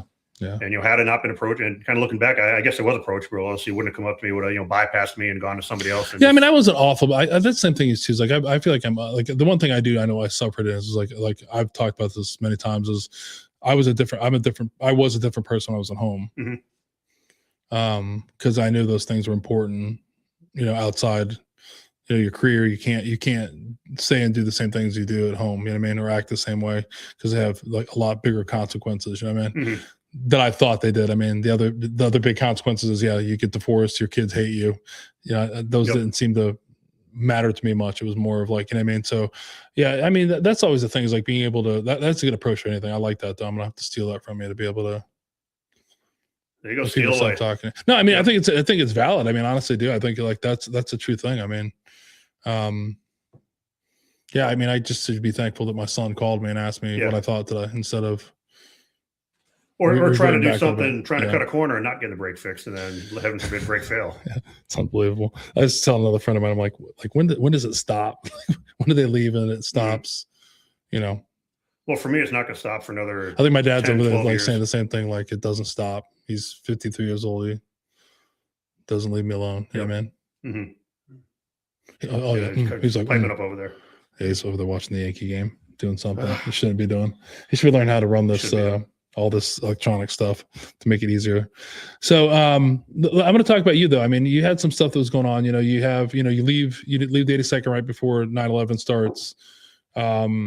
You know, you have your dad's sick. You've got two kids that are, you know, you got deployments going on with young kids. Like, were you struggling at all mentally with any of that stuff, or were you just kind of compartmentalizing at that point, or like what was going on for you with all those things were going? Because that's a lot. I mean, you say it pretty like no big deal, missing a birthday, you know, mission. Well, you engage. Compartmentalize it. Yeah, and looking back, that's definitely what I was doing. I know for my father, you know, I came back the first time thinking he was going to be dead, and he didn't die. And then, you know, I got the phone call. You know, I guess 9 months later, you know, March of 2004, you know, got the call to come home, and, you know, came home, actually stopped off. No, I brought Liam home the first time. So the first time I went on emergency leave, I stopped in Germany. I flew Liam back. So I had a little backpack, you know, a little less than 1-year-old Liam, and trotting around the airport, you know, planes, trains, and automobiles, getting back to Rhode Island. You know, but the second time, that was tough. You know, because a 2-week turn and burn, you go home, you know, say goodbye to my dad, you know, no funeral, just had a memorial service, you know, get cremated. You know, a ton of friends. You know, I always knew he had friends out there, but there were so many people that showed up to his service. You know, of course, I knew that, you know, Dave Berman, the baseball coach, I still talk to him, lives in Florida. But all his lawyer friends and judge friends came out there. it was just cool seeing that many people. Family came out. But then just went back to Iraq, and this was in March, and we were supposed to be redeploying, I think, a month later. So, hey, I'll just go back, and we'll come back home, and I'll finish the grieving process or whatever. And then lo and behold, we got extended. Sadr City went down. We actually, our base is right across from Sadr City, and we had these hellacious gun battles, shooting car thieves and a bunch of really funny stories out there we can get to sometime later. But ended up getting extended, so didn't get to go home right away. So had you thought you're going home. Thankfully we weren't like on the way out. We were just starting to pack stuff up, and we kind of got wind, hey, stop packing up. We're going to, move from our base, become the core reserve over on, Baghdad airfield. But yeah, it was tough. Tough couple of weeks until you kind of get your head wrapped. Hey, we're back in the fight. I probably wouldn't say probably about a week or so. Mm-hmm. And then you spent the time there. By the time I redeployed, I think my dad's death was already something that happened. And what I did tell myself is, I'm going to do everything I can to get myself to the Naval War College so I can at least be home for a year with my mom. And eventually that's what happened. Got pretty good evaluation reports. The Norwich grades were pretty good, but that's political science, so you had to be pretty good. Mm-hmm. I think looking at my grades, it probably wasn't good compared to some other, people with that major. I ended up going to Naval War College for a year. So lived, we got rented a house not too far from mom's house. So I got to see her pretty regularly for the year we were down there. And then went to Hawaii after that. So is that stuff, you said you compartmentalized it, but like when did that stuff hit you, that all those things, or has it not hit you that, did you think you like mourned your dad? Do you have any regrets about not being there when the kids were, born and growing up? Not really. Everything seemed to work out for a reason. I would love for my dad to still be here, but it's 20 years ago. And, when you're on high-end painkillers and you drink, and things happen. That's kind of why I'm working on cutting back on the drinking. That's something I started, about a year or so ago. Went to the VA clinic and forgot the code for what numbers can you not tell them how many drinks per day and say, oh, you're. So what were you drinking before? That's about 15. What's the code? There's a code of they're like. Well, it's like under, it's like 2 drinks a day or something. It's got to average out. And I was, probably about 3 or 4, drinks a day, about a week. It was about 15 or 16. Yeah. And I started doing the VA counseling every couple of weeks, talking to the, and that it gave me a mission. Hey, I'm going to cut this back because I don't want to end up like my dad. When did you start drinking at that rate, though? When do you think that started? Probably after, between deployments. I didn't drink at all in Norwich. I think senior year I did. Because I was 20. I didn't drink before 21. Yeah, because you were like super wired tight, man. You were like super rule follower. That's what I remember about you. There was like I think you told me to put aftershave on a wound, and I did. It hurt like hell. I might have told you that. No, but I just remember it but I just want to say, like you say, in between the deployments. Yeah, it was between deployments. Yeah. Yeah. And then I've been, keeping track of my phone for a couple of years. So I know I've got the numbers for per day, but it's just, realize, hey, those numbers per day are too high. Get my numbers per week down. Yeah, because when I went to before I went to Safer Warrior, I was like thinking about how when I was drinking, and then I realized I was never an alcoholic, but I was definitely using alcohol to numb, right? Or just like in the culture, that's what it becomes. Like it's just what you do, right? It just is like the painkiller. I'm glad you brought up too, because it was like that was a time frame where you could get Percocet, Vicodin, all these kind of things, and for whatever. It was just a way to for me, it was like I didn't realize how much I was trying to numb out, you know what I mean? And a lot of my numbing was like regretting the things that I'd done in the past, or just being uncomfortable with how the present was, you know what I mean? And just that overwhelming feeling, you know what I mean? But yeah, it's different. Like this is this is my second drink I've had with you out of beer, when we were eating, but it's like, my number, like when I didn't think it was a problem until I started evaluating how much it was. I was like, holy cow, I'm really not, I'm not an alcoholic, but like, dude, I was definitely, it's not normal to drink 4 or 5 pours of bourbon a night. Every night. I I had some story about it. It's like, I like it when I watch movies or,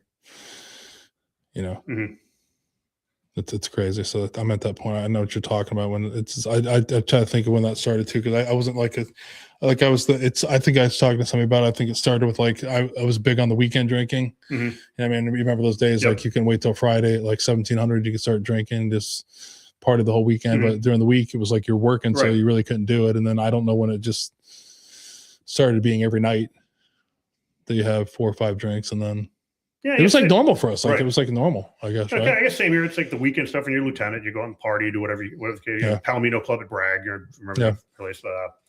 At some point, it turns into the during the week stuff, and that's where the numbers start piling up. And I think being in the military, just have that mission focus, and hey, the mission is to cut back on this, get the numbers from here to here.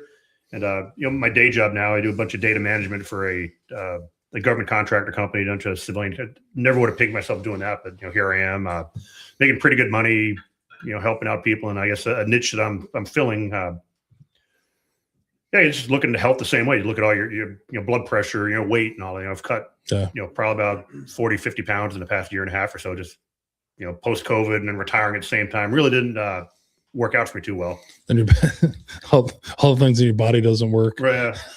Then I got to do things like park at the hotel and walk a mile and a half to come to Pores with Patriots. Hey, you wanted to walk. I mean, you're the only person that's true that has walked to. Well, those are great sidewalks you tackle. I know. Yeah, we just had some great, like my wife and you were the only people in our family walks we do on Sundays. We're like the only people walk on those things. They only swack 600 trees, Dad. You know what I mean? To do that, but I'm glad you're the only person I've ever known where you walk from which isn't really that far away. But you are literally the reason why they made those walkways, and that's like really when you said that to me today that you were going to do that. There was a part of me that was like, holy shit, this is if anyone's going to do it, it's going to be you. It's going to be that. It seemed naturally just showed up. You're like, yep, it was a good walk. Well, I should have brought a ruck with me. They'll do that. Then people would have been staring at you. But yeah, I mean, I'm glad you switched that with the alcohol. I mean, I think everybody should take I'm not preaching to anybody, but those numbers are high. There's a reason why, and kind of look what's going on with it, Because I'm at the point now I have so much bourbon, I don't even know what I'm going to do with it anymore. I mean, I just. We'll just keep running the podcast, get through a couple of shots. Yeah, but it's like, but yeah, I mean, but that was the thing it was more than that too. It was like all the, it was crazy. It was just the way to, it was like, bourbon used to be like adult baseball cards and like I said before, it was just it was a way for me to get through a lot of stuff. Man, like the conversation I had to be, I mean, it's just I had it for a lot, for me, like the alcohol was a big deal of, for me to be able to start expressing myself and talking and that kind of stuff and be who I am. And I don't need that anymore. So everyone's different. When someone says get some help, just, pay heed to it and do something that you're comfortable doing. So do you think you definitely, I mean, when we start talking about it, obviously we like to talk about this on Ports of Facebook. Do you think at any time in your life you were suffering from PTS or depression or anything like that from the service, or do you think? Well, I think the block of time I mentioned in Afghanistan where I just couldn't work with the boss, and that's also the same time you kind of realize, hey, the Army has this plan. And if you don't stick to the plan, we don't want you. And I kind of saw myself very quickly going from, I was never the anointed one per se, not like some of our classmates who were good, but I was doing pretty good. And then I'm in that situation going from pretty good to say you're lucky you're not being fired and sent back to brigade or something. Yeah. It was tough going through that. And I'd start off, when I just the Hawaii unit, I got there as a brigade staff, I deployed as a part of the brigade staff, and they came up to the battalion as deployment was already going on. Super tight unit, great people in it, again, consummate professionals, very skilled with the craft. And as the new guy trying to fit in, it just ended up being not the greatest fit. And that's something else too. Everything it's a human profession. So you've got to, it's more important to work together and to communicate than to have the best people always on your team. Like I used to, and I think we're infantry people in particular, probably shoot themselves in the proverbial foot is we're such perfectionists. We're more, I'm just going to do a job because I'm gonna get it done right. I know how to do it. I'll make the slides. I'll rate the op order. I'll do all paragraphs of the op order because you logistic clown, you know what the hell you're doing. All right. But in doing that, you're not developing those people to raise the standard. Eventually, everyone figures it out. But during those formative years, if you're always doing all the work yourself because you can, and I want the team to get it done right, I want to look good because I want the team to look good, so I'm going to do the work. Those other people are just being cut to the wayside. Yeah. And you miss out on a chance to develop others around you to get them up to your level. So do you feel like you were the one that was not developing people, or you were the one that was not being developed? No, I think early on I could have taken some time to develop people more. Yeah.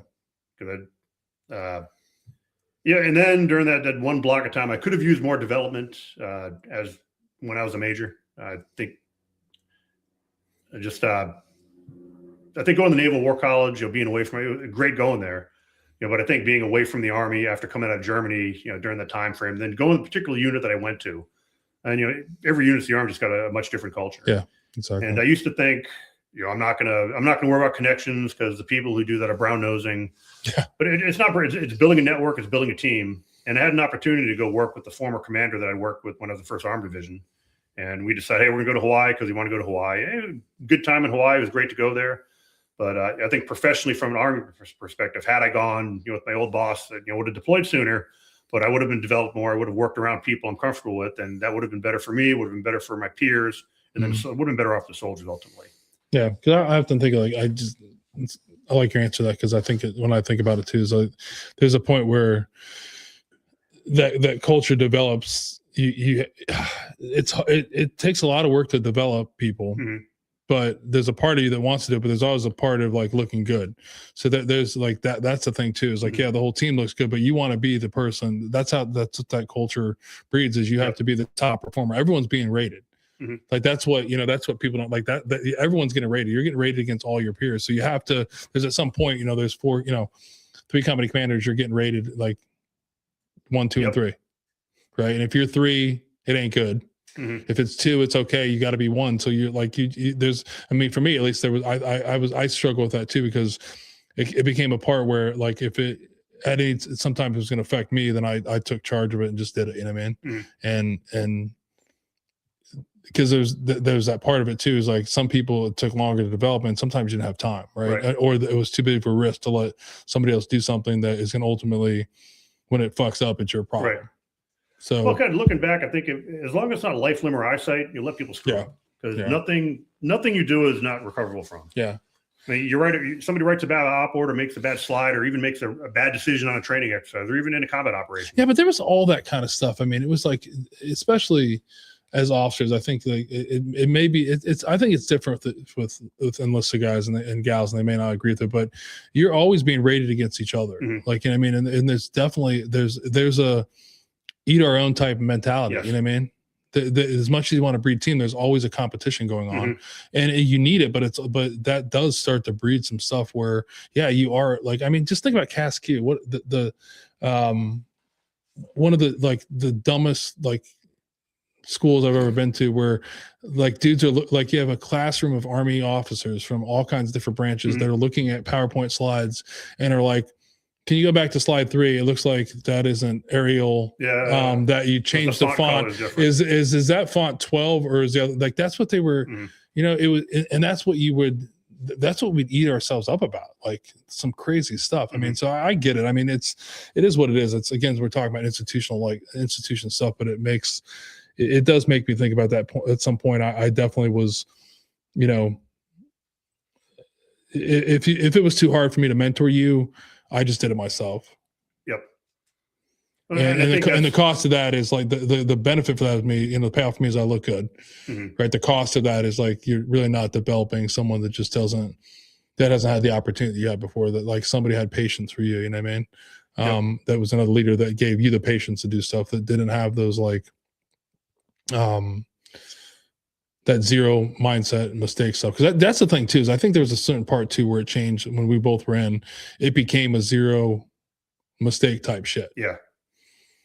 And that always threw me off. You know what I mean? There was a lot of there's black and white things, but there was a lot of guy goes, lieutenant goes out, has a bad range. All of a sudden we're we want to pull this guy out of a platoon. Meanwhile, you're looking at where the fuck was this platoon sergeant? Where was all these other people to help him along the way? You know what I mean? And next thing you know, this guy's, guy or gal's been, in a platoon for 4 months, and we want to yank him out of there and put him into, one of the S shops. You know what I mean? Well, one of the aspects of tenets of Army leadership is developing others. Yeah. And it looks good on paper, but in practice, it's hard. You really got to fight for it. And if you're in a situation where you've got a leader who's actually taking the time to develop his subordinates, you're going to have a much better team. Now, you might not have a team full of all top block platoon leaders or top block company commanders, but if you've got the right development going on and you're tailoring your leadership approach to do the best you can with what you got, maybe that number 3 rated company commander might not move on to something else, but you might be a better fit someplace else in the Army for him. Yeah. But you brought it up too. You talked about NCOs before. I also think that something changed for me is like, I think a lot of my pivotal mentorship stuff came from NCOs. Oh, for sure. The junior officer, definitely. That's where it came from. It was 100% of like them understanding that that's kind of their role. You know what I mean? I don't remember like, if I had a question, I very rarely went to like a company commander in the very beginning. You know what I mean? I went to, a platoon sergeant, a senior NCO. Then it's like, even as an XO, like I would go to somebody, I think that changed too, is a certain point. If I'm being honest with you, when I was a company commander, I would see a lot of like the platoon sergeants that I don't feel like were, pulling the platoon leaders along like they should have. Part of the thing with the war is so many NCOs deployed, came back. They didn't have time to go to the NCO schools. And they just kept getting promoted. And, we didn't do our due diligence in developing them. Just being in a position for a certain amount of time, just going to combat doesn't mean you're ready you've got all the tools you need to be successful at the next level. Yeah. On the NCO and the officer side too, for that matter. And if you've got a whole generation coming up too fast like that, and they're all, sergeant majors now getting ready to retire, you've lost a lot of that institutional knowledge that's out there. Yeah. When you think about that, I think about it a lot as like most of my hard conversations and where I truly got like what I'd say hard mentorship were, platoon sergeants that were like in your fucking ass about like, you can't do that again. You know what I mean? But even like, and also too, like, even covered for you too. I don't want to say that either way, but like, you know what I mean? They have your ass, you know what I mean? There's some stuff that like, that's the thing too, is like, it was just like, I just feel like I'm very blessed at the time went through, is like, especially for me. And then I'll never forget Sergeant First Class Mason, who was my first platoon sergeant. That was like, I wanted to punch him in the face half the time, but he always had my back, you know what I mean? And he's the one that made me successsul, you know what I mean? So you talk about NCOs covering for officers. So there I am, brand new, Second Lieutenant Coulter. We're at JRTC, been raining, the whole time. I'm in the Delta company, so we got the Humvees driving around the battlefield. Pulled up into a position at night. Tire ruts all over the place. 10 inches of mud. Lawler, where's the ANCD? I'm a lieutenant. Oh crap! It's 2:00 in the morning. We're missing 2 ANCDs. I got to call the company commander. Sir, don't worry about it. We'll wait till the morning. So sure enough, in the morning, NCOs walk back with the soldier, find the ANCD, undummy corded, 50 feet back in the tire right near there, low crawling in mud for hours. But that's type of stuff right there. By the book, I should have reported that to my company commander. Hey, it's missing sensitive item. You got to call it in. But there's that, Don't do that. I had that trust with the NCO. And once you create an environment where you don't have that trust, that's when that phone call gets made at 2 a.m. and Lawler's still going to crawl in a mud puddle, but it's going to have all this stuff. I think it was just it was just a different time. I definitely like. I know we're like people are getting bored with this conversation, but it's all right. I just think there was a part of like it just changed. Like it's like I said before, there was like if they knew you cared or you were giving your best, right? They were looking out for you. Like those kind of things. Like I just feel like when I became a company commander, I would just watch some NCOs that would do stuff. I was like, where were you at when this happened? Like why are we not helping? Like, you know what I mean? What were you doing? You know what I mean? Well, they're also they're not. And it was like that, that you said I didn't start hearing like like NCO officer stuff. Like I used to hate that. Like, right. Like just do officer stuff. We'll do NCO stuff. And I'm like, what are we talking about here? Like we all need to be doing this together. You know what I mean? There's definitely some things, but yeah, I'm definitely super thankful that, I learned a lot from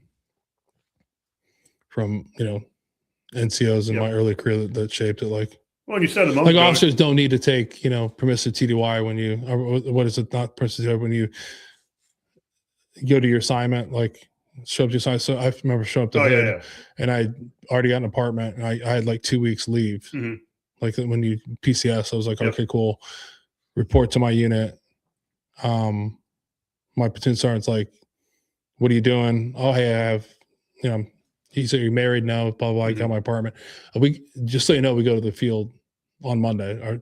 So, I mean, you can stay on leave or you can show up to the unit. I mean, and I was like, what? And I show up that Monday and my company commander was like, what are you doing here? And I'm like, we're going to the field, right? And he's like, no. And I'm like, I remember seeing Sergeant Mason. He's like, you have a fucking apartment. You know, I mean, you have no kids, you have no family. You need to be here working. You don't need to be sitting here for 2 weeks. You need to learn. And I was just like, we need to communicate better. And that's what you need to say to me up front, not tell me we're going to go, not lie to me that we're going to be going to the field. It's like, hey, we're not going to the field for like 3 months. We're fine. But you know, there's stuff like that was important. And I think there was a part too, is like, well, like back if I'd been, you know, but it's just what the system is, man. I mean, at some point it's hard as an officer to continue to mentor others when you're accountable for it. You know what I mean? Well, you got to communicate. That's the common denominator to all this. You know, once you start, you know, signal guys would joke about it. You can talk about us, but you can't talk without us. Yeah, exactly. And if you're not talking, then, you know, leadership is failing. So military stuff, I mean, you did a lot of other stuff. I'm not going to say they're not, but a lot of deployments. We've been chugging along here, so I want to get to some other stuff if you don't mind. But like anything else you want to talk about before getting to the PMS role? No, I think we covered the military stuff. We could, you know, talk war stories, but it's kind of more the same. Yeah. So what was it like when you did get the assignment to St. Bonaventure as a PMS? What were you? So kind of backing up a little bit. So I had that bad tour in Afghanistan where, you know, kind of went from the command track to, hey, you know, just stick around and try to make lieutenant colonel, and then, you know, we'll go from there. So PCS early from there to go to Fort Leavenworth to work for a former commander of mine, Chuck Sexton. He was in charge of the Mission Command Training Program. So I got a job up there. You know, made lieutenant colonel. I had enough people in 25th Infantry Division took care of me when I went up division staff. So I kind of learned a lot of the lessons I should have learned about speaking up for myself and, you know, talking to and having a dialogue with my leaders versus being an us versus them situation. So some people, really good leaders, took care of me up there. So I made lieutenant colonel, did a couple years at MCTP, but, you know, the non-command, lieutenant colonel is not going to command a battalion, so I had to go do something. And the Army had this great program called the AFPAC Hands program, which was you get trained to learn to speak Dari, and then you go deploy for a year, you come back, relearn Dari, then deploy. So it was 2 1-year deployments over the course of a 4-year time span. So I'm like, well, at least send me to DC because there's like DC and it was Tampa. So they sent us to DC. So we bought a house in Fairfax, Virginia, thinking, hey, this is going to be our last tour. I was at 19 years, I think, at the time. I was going to learn Dari, do 1 deployment, come back and retire. So I'd been putting in for, you know, the command board. That's the time frame. I think I made the alternate list on command. That's the highest I got in there. My second time on putting in for the PMS board, I made the alternate list on PMS. And for ROTC, because of the way the Army developed it, you know, a lot of people get picked up for ROTC and command. They turned on ROTC to take command. So a lot of people in ROTC get picked up off the alternate list. So I deployed to Afghanistan on the ROTC alternate list thinking, hey, there's a good chance I'm going to get picked up for something. So I'm down there in month 5 in Kabul, Afghanistan, and got the email, hey, how would you like to go to St. Bonaventure? You know, look, and it was, when I put my wish list down, it was in Western New York, close to my grandmother in Western Pennsylvania. Just kind of more or less a spot on the map. So came home from Afghanistan early. We packed up our house that we had just bought, thinking that's our forever house. You know, it's rented out now, doing really well down there. Moved up to middle of nowhere, Western New York, along the one stretch of road we never would have driven. You know, we've driven I-90 across the top of New York, you know, going out west. We're off of I-86, cuts across the southern part of the state. Never would have been there. But again, great job. We did 4 years there. And thinking back to my ROTC days at Norwich, you know, watching, you know, Colonel Aldrich, watching Tom McKevitt, I always had in my head, hey, if I get a chance, I want to leave the Army. I want to do ROTC. I'd rather do that than command. But at some point, you start drinking the Army Kool-Aid. It's, you know, S3XO, battalion command. And then that's kind of the pipeline. That's what you get conditioned for. So once I fell off the command wagon, it took a couple of years to kind of wrap my head around it. It's what I love to do. I mean, you remember from Norwich, I was gung-ho and loved doing Ranger platoon stuff. Thought that was going to be the only job I'd ever have to do. And then here I am, not on that track. But looking back, I ended up getting the job I actually wanted to do. And I did a pretty good job, I think, for it. I had a great bunch of cadets going through there. You know, got to do, you know, everyone, you go work at advanced camp during the summers, and camp is at Fort Knox right now. So got to go down there for a couple of times.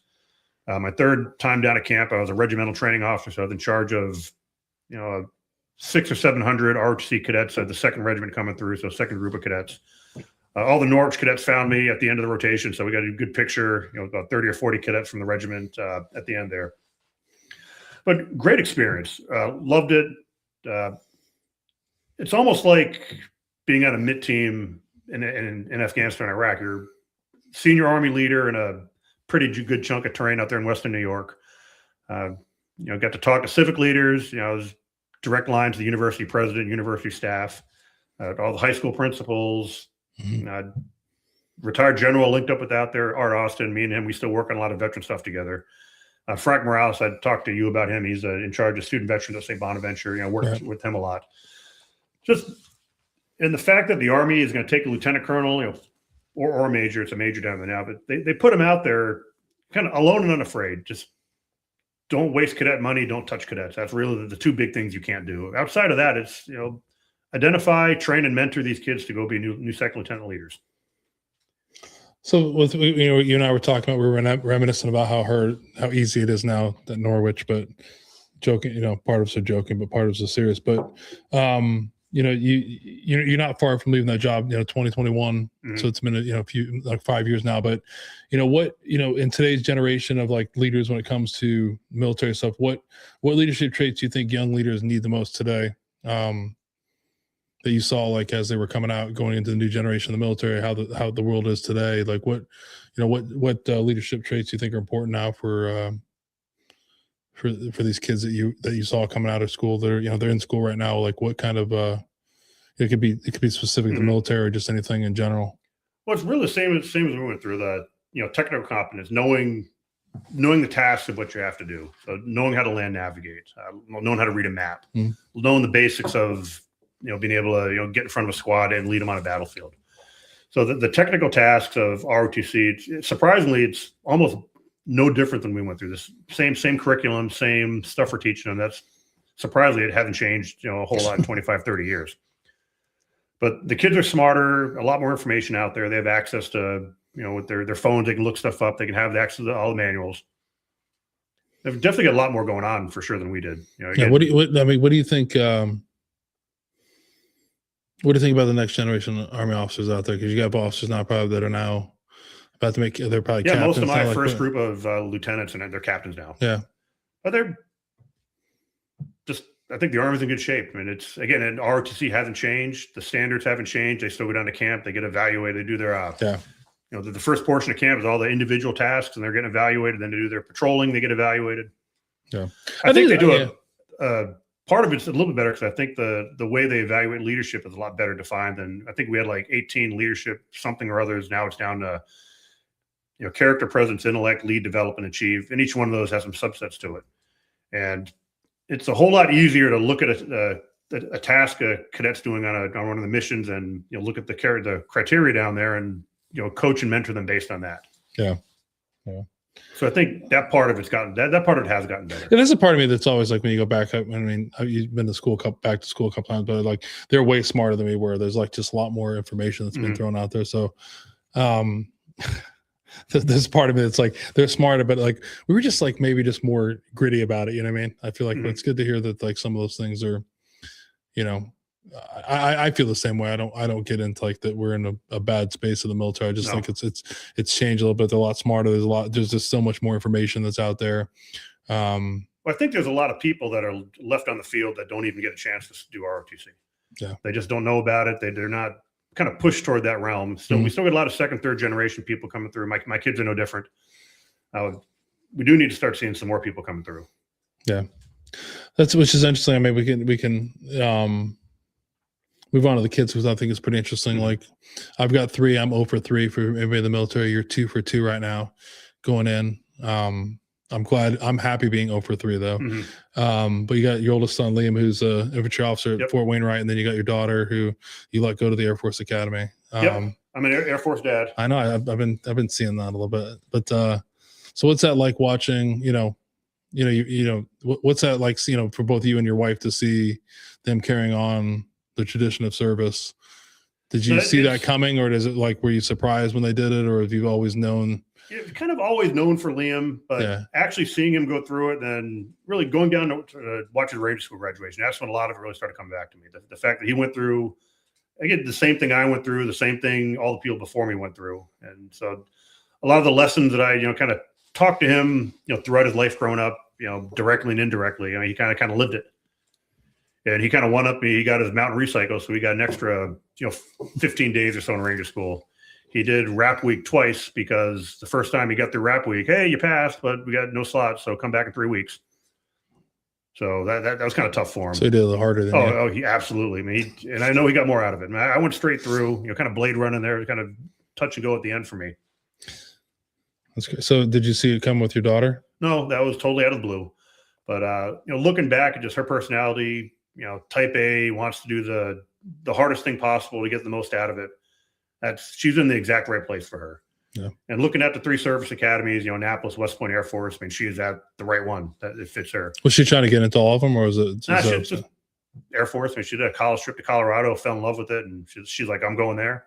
So she got a 4-year Army RFC scholarship, and she accepted the Air Force Academy. And no brainer for her, she picked Air Force. Yeah. She's jumping out of planes. Yep, she actually gets formally inducted onto the Air Force skydiving team on Monday. So I'm flying out to Colorado, actually 4 a.m. Saturday, go up to the airport.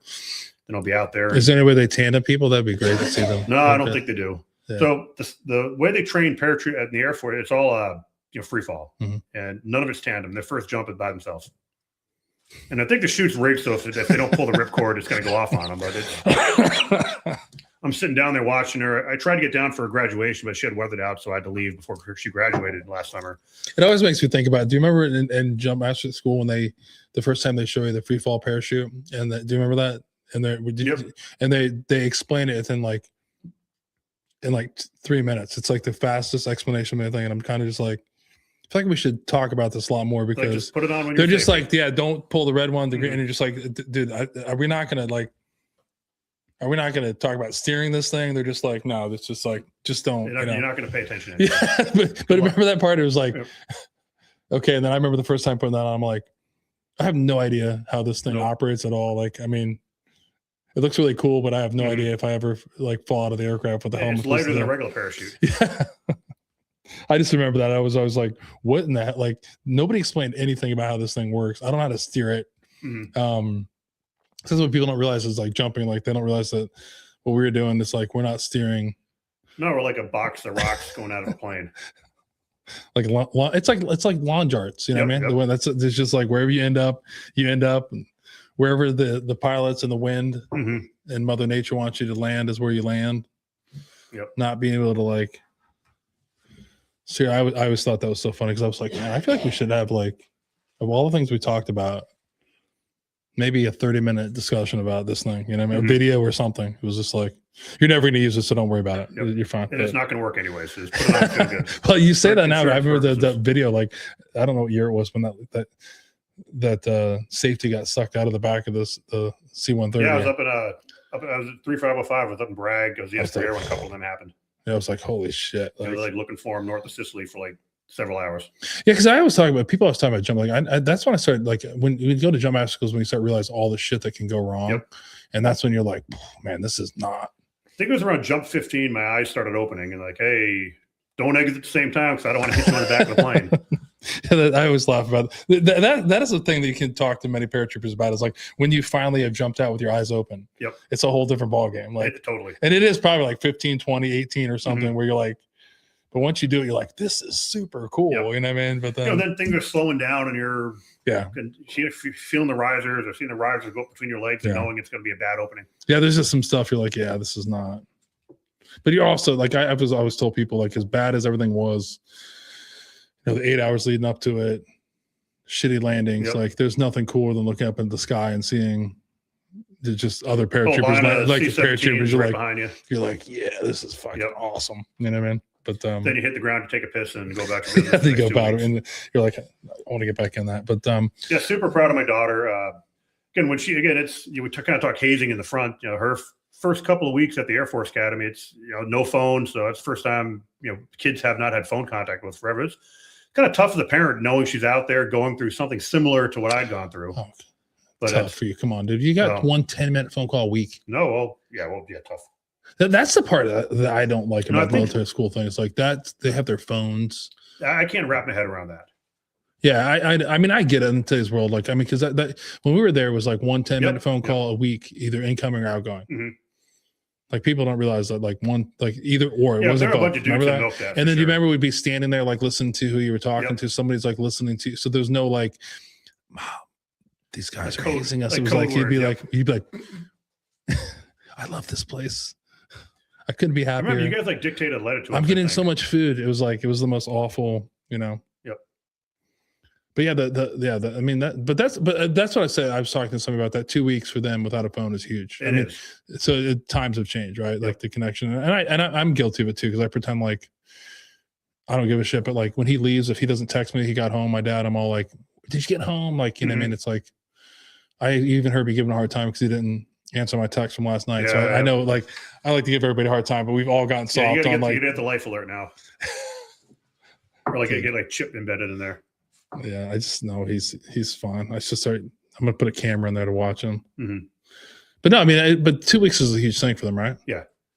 No, just the what they've got to go through is just in relative terms is different than what we physically went through, but it's still more than any other person in the country's going through. I mean, they're out there, they get on the bus, they get screamed at, they're going through the line, getting uniforms, you know, learn how to march, learning all their little Air Force knowledge, which she kind of took a long time to figure out what other airplanes were. But she got it down cold now. What's her plans in the Air Force? What's she want to do? She was in medical profession. Okay. So I keep telling her, hey, A-10s are good too. It's going to be an A-10 pilot so I can go for rides with you. Dude, I shoot down drones. I was just talking about that the other day. It's like that. To the A-10, that's like I listened to an interview with on the Sean Ryan show about one of the guys there, and that was like that. What a cool platform. That's like one of the. I used to be the F-14 Tomcat, and I'm like, man, the A-10, it was just what we've seen that able to do, and it's like, what a cool. No, the A-10's got it going on. It's like the B-52 of like close attack plane. It'll be flying forever. Well, there's that rumor we were just talking about that the SF has picked up those new smaller planes. I don't know if you saw that. No, we could talk off camera about that, but it's a newer platform. It can do all the kind of the same stuff, smaller, a little bit slower, but yeah, it's such a cool aircraft. And we also have a bill now that says that we're going to bring back the Maverick bill. Did you hear about that? Yeah, the one I'm super excited about that. Yeah, one F-14 Tomcat that will be able to fly around the world or fly around because that's one thing I didn't realize is there's none of them that were flying. No, they stripped down spare parts. I didn't which is crazy because when I heard that, I'm like, what are they talking about? And then I started Googling. I was like, holy shit! Like that there hasn't been one in a air show in like years. No, nope. Yeah. You can't beat the Tomcat. No, I remember seeing that in an air show as a kid. I did too. I remember at Stewart. I remember seeing that. I remember I grew up at Stewart Army Air Force Base, but there was the air show. I remember that there was it was funny because the Tomcat guys were talking shit to the Hornet guys. It was the Hornet guys that just were coming aboard, and they were talking. And the Hornet guys were like, "You guys, they're getting rid of your aircraft," and we were like, "No, that's just Top Gun." And you're like, "Wow, the Hornet guys were right." Yeah. But the F-18 Hornet, I mean F-18, the F-14 is a cool aircraft. Yeah, because that was my plan. I was going to be a fighter pilot. Like around Top Gun came out, and then I got nearsighted and colorblind like the same year, like right after Top Gun. So, well, guess I'm gonna do something else, and then lo and behold, found the Army. I've always been like I was sucked into all the old Army videos. I was never wanting to fly. I was sucked into the old, like. Yeah, I used to always watch like Longest Day, old videos, all the commercials about airborne school and like the Army and all that kind of stuff. Be all you can be. It was like those were like. I never had the aspirations. Yeah, I guess I watched enough growing up where when the time came to pick a path, they think Army. And you always figure out why you didn't do that because I literally have an attention span of like a gnat, so I would have probably crashed many times. Yeah, it's probably a good thing we ended up doing what we did. It's probably it all happens for a reason. So you're not an empty nest yet. You didn't space these out the right way. You got a junior, Aiden, and you got Alex in 5th grade. Yep. So what's that like? You got 2 of them that are out of the house, and you got a long way to go with the 5th grade. Like 10 years or something. Holy cow! No, it's good. It's like it just seems normal. It's just kind of how things do. I still get to volunteer. I've been doing Cub Scouts since I came here. Now I'm the executive VP for the Western New York Scout Council. So it's kind of good seeing it at a different level. So I'm not having to do the day-to-day stuff with the kids as much. So hopefully applying some of the leadership lessons and stuff I've learned about planning and organizational. So do you think you're a different dad to Aiden and Alec than you were to Oh, 100%. I mean, for one, I'm around. Yeah. For Liam, I was gone. He missed out the most. And then, Lily got a couple deployments. Alec, he might remember a little bit of my ROTC time in uniform, but short of that, it's, he's seen me as a non-military person pretty much his whole life. So you consciously a different dad, or you think it's just the nature of the gradual kind of progression? I've been coaching baseball for a long time, so definitely my coaching ability has gotten better. I used to get so angry. Remember when Liam, he learned how to ride a bike, in Germany sometime, and then, we had PCS to Hawaii, and he couldn't remember how to ride a bike, and I was so mad. I was losing my mind over something like riding a bike. Now it's like, whatever, figure it out. Yeah, I'm impressed by like what you're doing for, like I said before, all the things you've achieved in the military. But I'm also, it's interesting to watch how involved you've been. I mean, you're coaching baseball, soccer, basketball. You're into coaching. You're doing all that kind of stuff. It's awesome to see you kind of transition and continue to be a different version of a dad than you were before, which is kind of cool. Looking back as a kid, I used to always say I want to, coach baseball, do scouts, and teach. And I'm kind of doing all those things at this point. I teach a part-time course at St. Bonaventure in the falls, freshman 101, like time management, kind of almost structure like an MS 101, where they do it. They go in the FLRC and they write some papers about leadership based on what they learned on the course. Yeah. And then again, with the scouts, I'm kind of more up in the senior levels, trying to help plan some stuff, because as you know, scouting has not done a great name for itself for the past 15, 20 years. So we're kind of in a rebuilding mode, trying to market scouting to the new generation, because there are a lot of adults out there very hesitant about letting the kids go off and do that type of stuff these days. Yeah, I mean, so our school, the big thing is, it's focused on citizen soldiering, right? Yeah. And I know that's big to you. So, now where you're at after your 23 years in the Army and what you're doing now, what does that mean to you now? And why do you think it's important for veterans to continue to serve in communities like the roles you're in, like, coaching, scouts? So I think citizen, so it goes back to the cadet creed. The fundamental problem of society is to maintain a free government wherein liberty may be secured through obedience to law, and a citizen soldier is a cornerstone upon which this government must rest. Now, up until maybe 7 or 8 years ago, I used to think, citizen soldiers, that's part of the Norwich Cadet Creed there, so it must mean we must have a strong military to make sure we can enforce laws and make sure the people stay in line or something of that nature. And I thought that up until I really got up to ROTC and started really seeing the civilian world, because up to that point I'd lived in military bases, and being on ROTC campus, you're part of the community. And a bunch of PMSs ended up retiring there and stayed in the area. One of the former PMSs was a VP for student affairs at St. Bonaventure. He was there for the first 2 years, so I got a really good kind of handoff and mentorship from him. Another retired Army Lieutenant Colonel Infantry guy. Then he left, and now he's a president of Retired University up in Wisconsin. Then there was another retired PMS. He'd been the PMS of St. Bonaventure, 97, 98, 99 time frame. But went to college in Kentucky, from Kentucky, not from the area at all. Ended up retiring up there, had 4 daughters. He became a history teacher in the high school, coached volleyball, girls basketball, raised a couple of generations worth of kids coming through. They're absolute rock star person in the community. Again, him and his wife, both not from there, but, now the basketball court at the high school is named after him. He had just gotten the girls basketball team to their first Final Four tournament, like in school history, a little small town Western New York. He had built that program, generations of kids, like I said. Then he passed away 2 days after that, just normal, heart attack, natural causes. And to me, that's where it clicked. That is what a citizen soldier is. He took the uniform off, and he gave more. And there are people in the community had no idea he had, been the ROTC PMS or had been in the Army for 20-some years before that.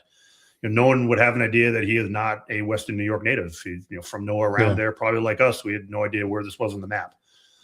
So, ended up, looking at his career, thinking, hey, this is really what, ROTC is all about. Taking people from one part of the country, giving them an opportunity that they'd never get had they stayed, with their high school kids in town. And then he ended up in Western New York, leading generation of youth at a high school. So we inducted him into the ROTC Hall of Fame at St. Bonaventure, the former PMS. And that's something else I've stayed involved with since I got out. But we also, I nominated him, and he got accepted for the National ROTC Hall of Fame, which, I don't think it's physically at Fort Knox, but there's a website somewhere where he's one of the, 200 or so nominees, that did ROTC and but recognized at the national level. And I think he's probably the lowest ranking person on there, because you look around, it's like Colin Powell's in there, a bunch of other generals and all that. But I think, to me, again, this is the beauty of Norwich and why I think it's a great institution, why ROTC is unique. And, like we were talking before, why Norwich needs to, do whatever they can to continue the legacy, because it's important. I think the reason our country is great is because, we did recognize that there's value to that military style discipline, the leadership, the quote unquote hazing common experiences people go through to make them better leaders, and not because we want them to be good in the military. We want the best military. Our soldiers need the best leaders. But I think more importantly, they need to come back and take those skills and apply them in their community, whether it's volunteering, teaching, working at their jobs, doing what you're doing with Porous for Patriots here. And, I've been involved with one of the veteran nonprofits in Western New York, the PFC Joseph P. Dwyer Foundation. It's one of the only state, I guess, sanctioned or sponsored veteran groups that's around out there. And their kind of mission is to peer-to-peer getting veterans together. Started off really not a whole lot. And kind of during COVID, we put a couple things together where we took the grant money and got meals for people at local restaurants. And, veterans are going to come eat some food. Mm-hmm. So we just, spend about 30 grand in local restaurants, got veterans to come out. And now there's, tons of stuff going on. Veterans, meeting up, talking to each other. And very slowly starting to see some veterans, do some more of that outreach in the community, taking some of their skills, stepping up as leaders in some different small groups out there. Yeah. But I really think that's, there's no cure for or way to push away some of the stresses people have in the military. But I think finding a mission and getting out there and doing something and realizing that the stuff that you did in the military, it is applicable to out here. Maybe not the kicking in doors and some of the fun stuff we did per se, but the leadership and the stuff that you went through, it's definitely going to help you out. I'm the VP of the baseball league down there, and I've helped resolve a couple of disputes between parents and coaches that, it's okay. So you're haggling about, can you steal or not steal? It's not a big issue. It's pretty easy to resolve because we've dealt with much tougher stuff. Yeah. I look at it first. One of the interesting things when I asked that question is I kind of was thinking a little bit too, is like the fun thing about, we put up Alan's, comment, and Alan never went in the military. Mm-hmm. There's a lot of our brothers that didn't do that, like, and, and sisters, I guess, because, we were in a male company, but I don't remember ever giving those guys a hard time for not going into the military. And when I asked that question, I thought about it too. I was like, man, because I know these guys are making impacts, like you said before, mm-hmm. that are taking this, like the principles of discipline, the esprit de corps, all these like values, our honor code, mm-hmm. like all these things we had, and went off and doing great things, being teachers, like being leaders of businesses. Yep. Like I don't ever remember that. Like there was not like this like animosity between the guys that are in, the guys and gals are in the Corps that didn't go in the military versus the ones that did. No, because we realized that they were going out and they've done great things. You know what I mean? And that's the thing too, is it just made me think about,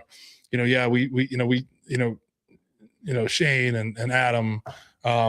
It's really easy to be like, these guys are like super successful, mm-hmm. but like, you start looking at how these guys are, a lot of these, the ones that didn't go in the military, how much of an impact they're making based on that principle that we have with Alden Partridge startups, like the citizen soldier. Like we all had a common goal leaving out of it. We learned leadership, you know what I mean? Well, something else I saw when I was at St. Bonaventure is, I guess back through the 70s, pretty much at every school that had an ROTC program, every student had to do ROTC for 2 years.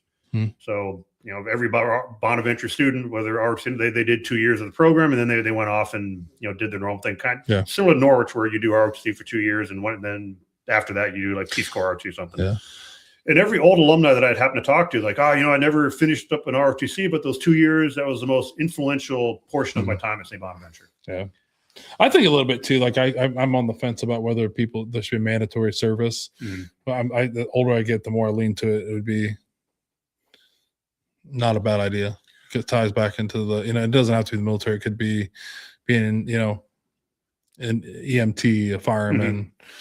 Like everybody, like there's just something that came out of it. Like when you were talking, it's just I do think about that. Like my pride for those. I mean, we've had a lot of super successful guys and gals that didn't go into mm-hmm. the military, and Where did that come from? And why I have it that they're successful is because of that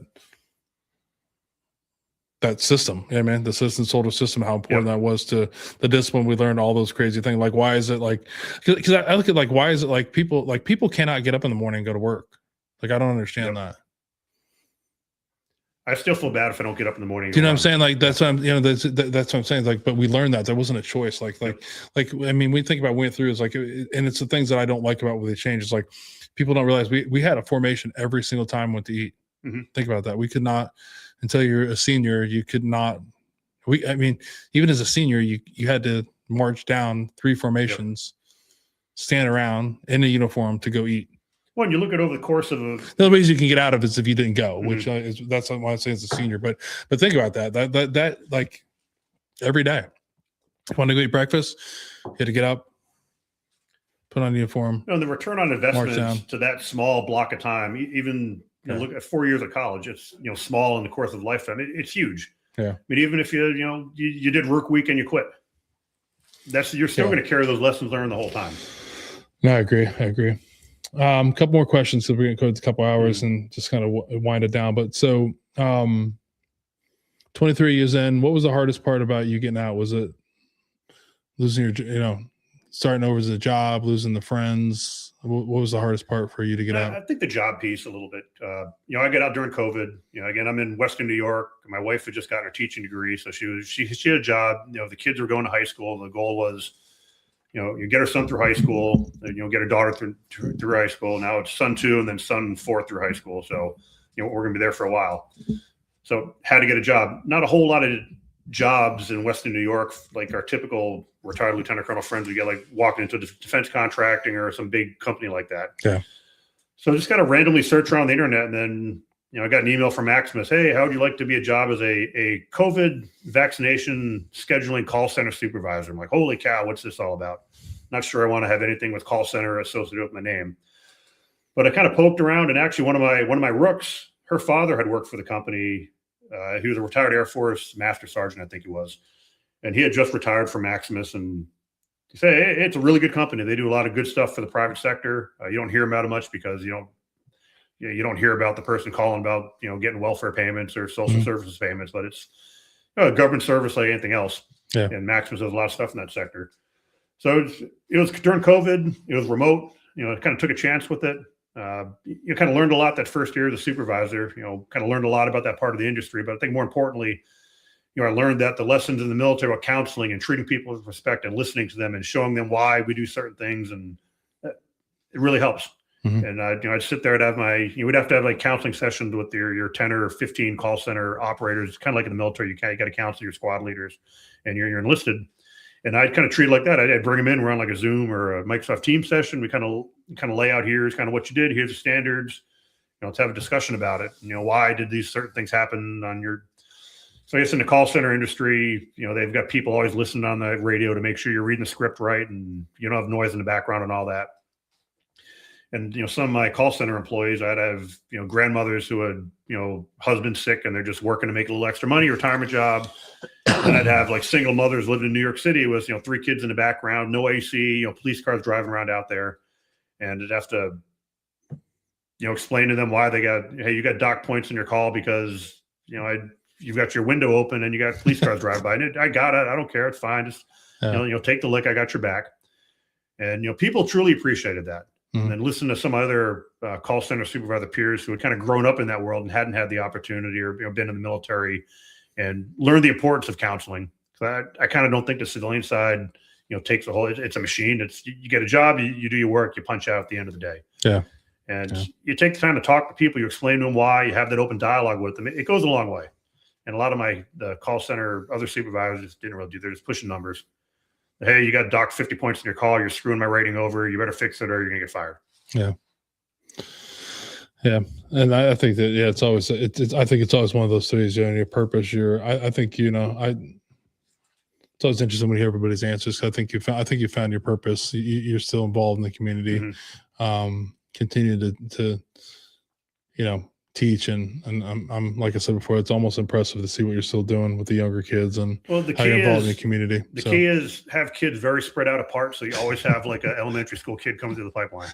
No, I'm happy with mine close Yeah. together. I'm like, one's back. He's gone for the weekend. It's nice to have him here. And then I'm like, when is he leaving again? No, I like him close together. You know what I mean? Yeah. Everything's.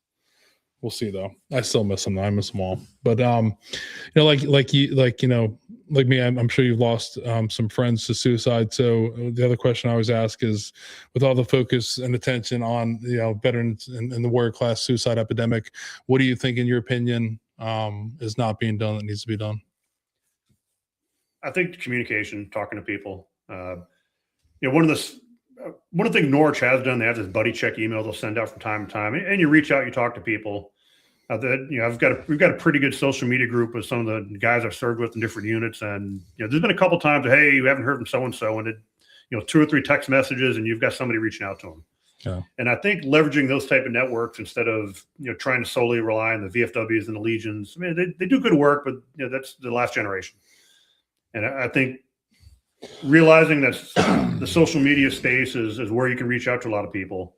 I think that's a more concerted effort to try to leverage that aspect of it, and to show, yes, it's important. It's not something that's this newfangled technology that I'm not going to get on there and learn how to run the show here like some people. But it's the more we can get that out there and get people using it, the better I think things are going to be. Yeah, I think I want to go back and look at what everybody's answers on it, but I think a lot of it does move around to communicating and really like honestly listening to what's going on and telling you how you feel, and people really listening. It happened to me today where somebody asked me at work or something, and I asked them how they're doing, and all of a sudden the answer, I was like, tell me more about this. What's going on? You know what I mean? And it turns into a 10-minute conversation that, and he was actually laughing. He was like, I just thought, when I tell people, my day's not going great and things are shitty, people just go like, okay, cool. Don't tell me that. I just want to keep moving on. But I think that's the key thing, is communication is always just to, like, to be able to do that. I'm on the fence about Norwich's thing because I think it'd be better. You know what I mean? I talked to Brian Doyle about it. Like, he really, like, the communication thing has to be really, you have to really start asking questions about how people are really doing. You know what I mean? But it's got to be continuous. And I guess that's the other half of Norwich. It can't just be every 90 days you're going to get a random email. Yeah. It's got to be, let's reach out. Like for my last, we had a brigade reunion for 1st Brigade, 1st Armor out of Fort Bliss this past winter. A lot of people didn't go, but what it did do, it got a lot of us, talking on social media. Exactly, we had a couple of Zoom sessions. We talked to people we haven't seen for years, kind of like we picked up off. And I got to get back. And we said we're going to do it every month. It's been 3 months now. Yeah. So I think just getting after doing that type of stuff, and I think it's contingent upon, again, your leadership doesn't end. When you retire, you get a paycheck, and that paycheck is you're on retainer. And I think we owe it to the people we served with, the people we were in charge of then, to try to set those conditions to keep the dialogue going. So when something does sound a little bit off, like you talked about your friend and he said something, it just didn't seem right, the quicker you pick up on that, the quicker you're going to be able to get to what the root cause is. Yeah, I mean, because I think that's the whole thing is that, if everybody asks, like, how's your day? Everyone's like, great, my day's good. You know what I mean? Nobody wants to hear about the bad stuff. And then we wonder why something happens to that person. But I think communication is always the key. Like, if you're struggling, I always tell people, like, definitely like talk to somebody. And if you need to, there's so many great organizations out there to talk. But like always, if you're a veteran that's struggling, reach out to the Veteran Crisis Hotline at 988. Just press 1, or now you can chat, or you can text it 838-255. It's always important to do that. But just communication is key. I think that is one of the things that I think it will ultimately stop this, to be able to communicate, and then also just like generally caring about what somebody's telling you. You know what I mean? Well, I think go back to communication. A couple of years ago, I got my phone started ringing. It's middle of the afternoon. I pick it up, and it's we have a group chat with a bunch of Norwich guys. Chris Brooks was on there, and he had done a butt dial, and I answered it. Me and Brooks, we talked for like an hour. I went to go pick my son up from basketball. We're still talking, and it was the last time I talked to him because he had ended up having a car accident about a month or two after that. Yeah, passed away. Wasn't a suicide, but I think he definitely had a lot of demons with him, and the Afghan withdrawal hit him hard, and he just lived his life hard, made some not so great decisions. So, when someone reaches out and does call, it's important. Pick the phone up, because they're doing it for a reason. Yeah, and I think also, like, you got to reach out and chat too, like check on people you haven't heard of. I mean, I'm guilty of it sometimes. I'm getting better at it. Like, I just reach out, just see how people are doing, because a lot of times is for me, I had it for a long time that nobody gave a fuck about me. Nobody was calling me. You know what I mean? So I'm not going to call anybody else. And I know that's a story, but now, when I'm struggling, I still struggle. I mean, I've never been probably better than I've ever been, mentally, and the stuff I've dealt with and how I feel about, my life. But there's still some days that I'm like, man, I need to talk to somebody about it. I just need to tell them how I'm feeling. I'm not digging what's going on with this. I'm not happy about that. I mean, I think it's important to talk about that, and the communication is always key. And sometimes it does take, I have it that's, the suicide is ultimately that individual's responsibility and the decision they make. But I think we can help by continuing to, if you haven't heard from someone in a while, just reach out and ask our questions and ask that next one. I mean, like those, how is your good, day? Good. Okay. Let's, what does good mean? What I mean? Well, what are the things? What does okay mean? Like what went well today for you? What went poorly? I mean, just ask those questions. You know what I mean? Well, one of the things I teach my freshman class, bystander intervention, because they more in the concept of sexual assault. If you see something happening, intervene to make something, keep something bad from happening. I think the same goes in line with preventing suicide. If you see something off, your gut tells you got to intervene. You got to say something. Ask those questions. Start that dialogue. A couple of years ago, Liam was coming back from partying down at college somewhere. He's looking for his roommate. Sees a note written in Spanish on his bed, looking around. His roommate had locked himself in the bathroom, getting ready to take a bunch of pills. So they knocked the door down, stopped him from taking pills, made him throw up, got him to the hospital. And he's a Marine now. I ended up going down to Paris Island. Liam got to go see him, graduate down there. So that's, he actually did stop a kid from committing suicide. And I told him, look, if you do nothing else in your life, you've already done more than 90% of the country out there. Yeah. And, he picked up a couple signs because him and his roommate talked and, just knew what to look for. And if more people did that, I think that's what is going to help us solve the problem. Good answer. Last questions. You got 23 years of service in the military, continue to serve your community. I think you'll continue to do that probably till the day you die, like many of us. But when you look back on your life of service, what are you most proud of right now? My family, seeing them going off and doing the great things that they're doing. Seeing my wife teaching, leading the way, teaching 7th grade social studies. One, probably the toughest course to teach because everyone's, kicked the history can down the road and saying it's not a STEM subject, but you look at the problems in our country. I think if we taught civics and history and took it seriously, we'd be a lot better off. So she's dealing with that. Plus 7th graders, they're the worst age of anyone. She's been doing that for 5 years now. Yeah. And then just seeing the kids, I told all the parents of the kids that after I commissioned them, your children are parents' credentials. I don't look back and think I had the secret sauce to being a great parent, but 2 of the 4 are doing really well so far. And the other 2 are looking like they're doing pretty good as well. Aiden just got his SATs back, did pretty good, good athlete. So there's something about just being there, being present, that I think I did something right. My wife and I did something right because we got 2 kids who are in that top 1% already. Yeah, I think you did do well. I mean, that's one. Pat yourself on the back. Probably pat your wife's on the back more. Katie might have might have been more pitful, but just not the JPI. But it is always interesting. Like I was just talking to a friend of mine about that this week about some stuff that's going on, all those things I was worried about, and I'm like, giving a hard time about Nate calling me about the car today, but like my boys are doing all pretty well, and I think it's as much like could I go back and do things differently, but yeah, of course, but I'm super proud of what I did. But I think it's amazing to see the continued service. I'm like I have a little bit I'm okay with my kids not going up, but it's so cool to see your family continue to serve your mom and dad, you and your wife, 2 of your kids. I mean, you got to get one into Norwich, hopefully. But well, I think number 4 is going to have to go because he's going to have to go. He may be anointed as the one that we love the most, but at least one of them has to get in there. Come on, Aiden. I tried to get Aiden going. I got Jake Head talking to him, and I don't think Norwich. I figured out how to get him into Norwich, but because I thought my youngest son was the one. I would have been 1 for 3, but he ended up getting his elbow broken. But he always reminds me that he was going to be a Marine, which I was always like, oh man. God. Well, Liam was all set to go to Norwich, and then he got good at track. He set the hurdle record at school, and of course Norwich got rid of the track team during our time frame, so that kind of wrote Norwich off his list. Norwich doesn't have a track team for real? They used to. I didn't know that. Yeah, I guess before we got there, now they got rid of the track. It's like a 2-lane track around the new football field now. So we spent 2 hours and 14 minutes and 2 seconds. So right now, if people that listen to your episode either live now or later on, like what do you hope people take away from your story, the Sean Coulter story?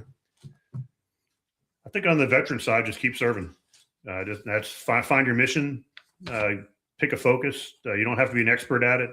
They always, in coaching youth sports, they just say you don't need to be I don't know anything about basketball. I coached basketball for a year, but just being there, you're going to have a much bigger impact than you think you can have. And I'll tell you, from being somebody who's in a leadership position in both baseball and on the scout side, I would love to have veterans come out there, because I know what you can do. I know what you've been through, and we definitely need the help. The kids need the help. Yeah, and I'm super, I think your story is always one of those things, like I said before, I couldn't be more proud of what you've accomplished as an Army officer, what you continue to accomplish, what you're doing as a dad. It's amazing. And I know behind the scenes, what people don't realize is you're a big advocate for Safer Warrior. You're always pushing people. Sorry, for Boards with Patriots. You're always pushing people here, and that's really important. I'm super proud of you, man. It's so awesome. It's actually humbling to sit across the table and talk to you about your life. And and I'm grateful. The peanut butter you shoved down my throat and the clothespin. It was all out of personal development. Yeah. It was all trying to teach you to be hard and strong. I regret none of it. Look how successful you've been. It worked out. If you just would have eaten more peanut butter, maybe you would have made command. We don't know. Do you remember that? You were feeding peanut butter, then I was laughing so hard you got a squirt bottle. Or I try to block out all that stuff, but now that you bring it up, I do remember. That was hilarious. It was one of toward the end of Rookton, we were kind of all laughing about it. And it's like you said before. There's a lot of stuff that when you look at it, there was some stuff that there was definitely people that you knew were going to be successful. I'm not blowing smoke up your ass, but there was people the people like you that came into the school that we knew had scholarships. That obviously you guys are smart kids. It's just getting you that next level of, like I said before, I think there was just wanting you to be successful, and I think you have. And I'm thank you. It's so awesome to see you and Ton and all you guys to be able to do that. It makes me feel good about all those things, because a lot of it was just me. I had no idea what I was doing. Thank you for allowing me to the system to works. continue to develop my leadership style. But it was all, I'm so proud of you guys. It's super humbling to have you come down here. It's amazing to see the career you've had and the impact you continue to have on your community up there in Western New York, middle of nowhere. Humbling to be here, for sure. Yeah, I appreciate it. So we'll get to the part of the night that I hate most. Tonight, we're going to unfortunately honor another veteran who took his life. Tonight, we are going to honor U.S. Army Staff Sergeant Jacob Bradley Atterbury, 40 years old. Jake took his life on April 18th, 2026 in Muncie, Michigan. Jake was born on May 7th, 1985 in Weiser, Idaho. After graduating from high school in 2003, Jake enlisted in the United States Army as an infantryman and completed one-station unit training at Fort Benning, Georgia. After graduating from the basic airborne course, Jake completed the Ranger indoctrination program, was assigned to 3rd Battalion, 75th Ranger Regiment. Jake deployed multiple times in support of Operation Iraqi Freedom and Operation Enduring Freedom. After leaving the Army, Jake returned home and joined a hotshot firing crew based out of Vail, Oregon. Jake attended Oregon State University and earned his bachelor's degree in forestry. Following school, Jake worked for the Bureau of Land Management, and in 2022 took a position with the U.S. Forest Service. Jake enjoyed hunting, fishing, and loved the water.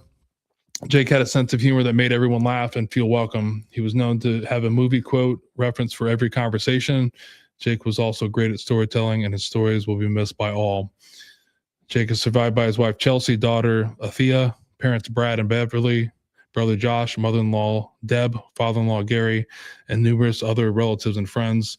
And please, if you or someone you know is in crisis and might be considering suicide, please contact the Veterans Crisis Line at 988 or 1-800-273-8255 and press 1, or you can text 838-255, or you can chat online at veteranscrisisline.net/chat.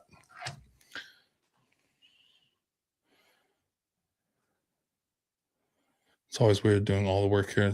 Dad, you should know how to do this by now. But I did have a couple more quotes as we ended it. I gave the opportunity. So this was, I didn't know how, it's the motto, the oath, the promises. I was in Boy Scouts, but I actually remember this. So this is actually a quote from Tommy Lasorda. which was interesting to watch you rattle off parts of the Norwich Creed. But sorry, everybody. This is from Time of the Swift. I still remember the entire Boy Scout motto.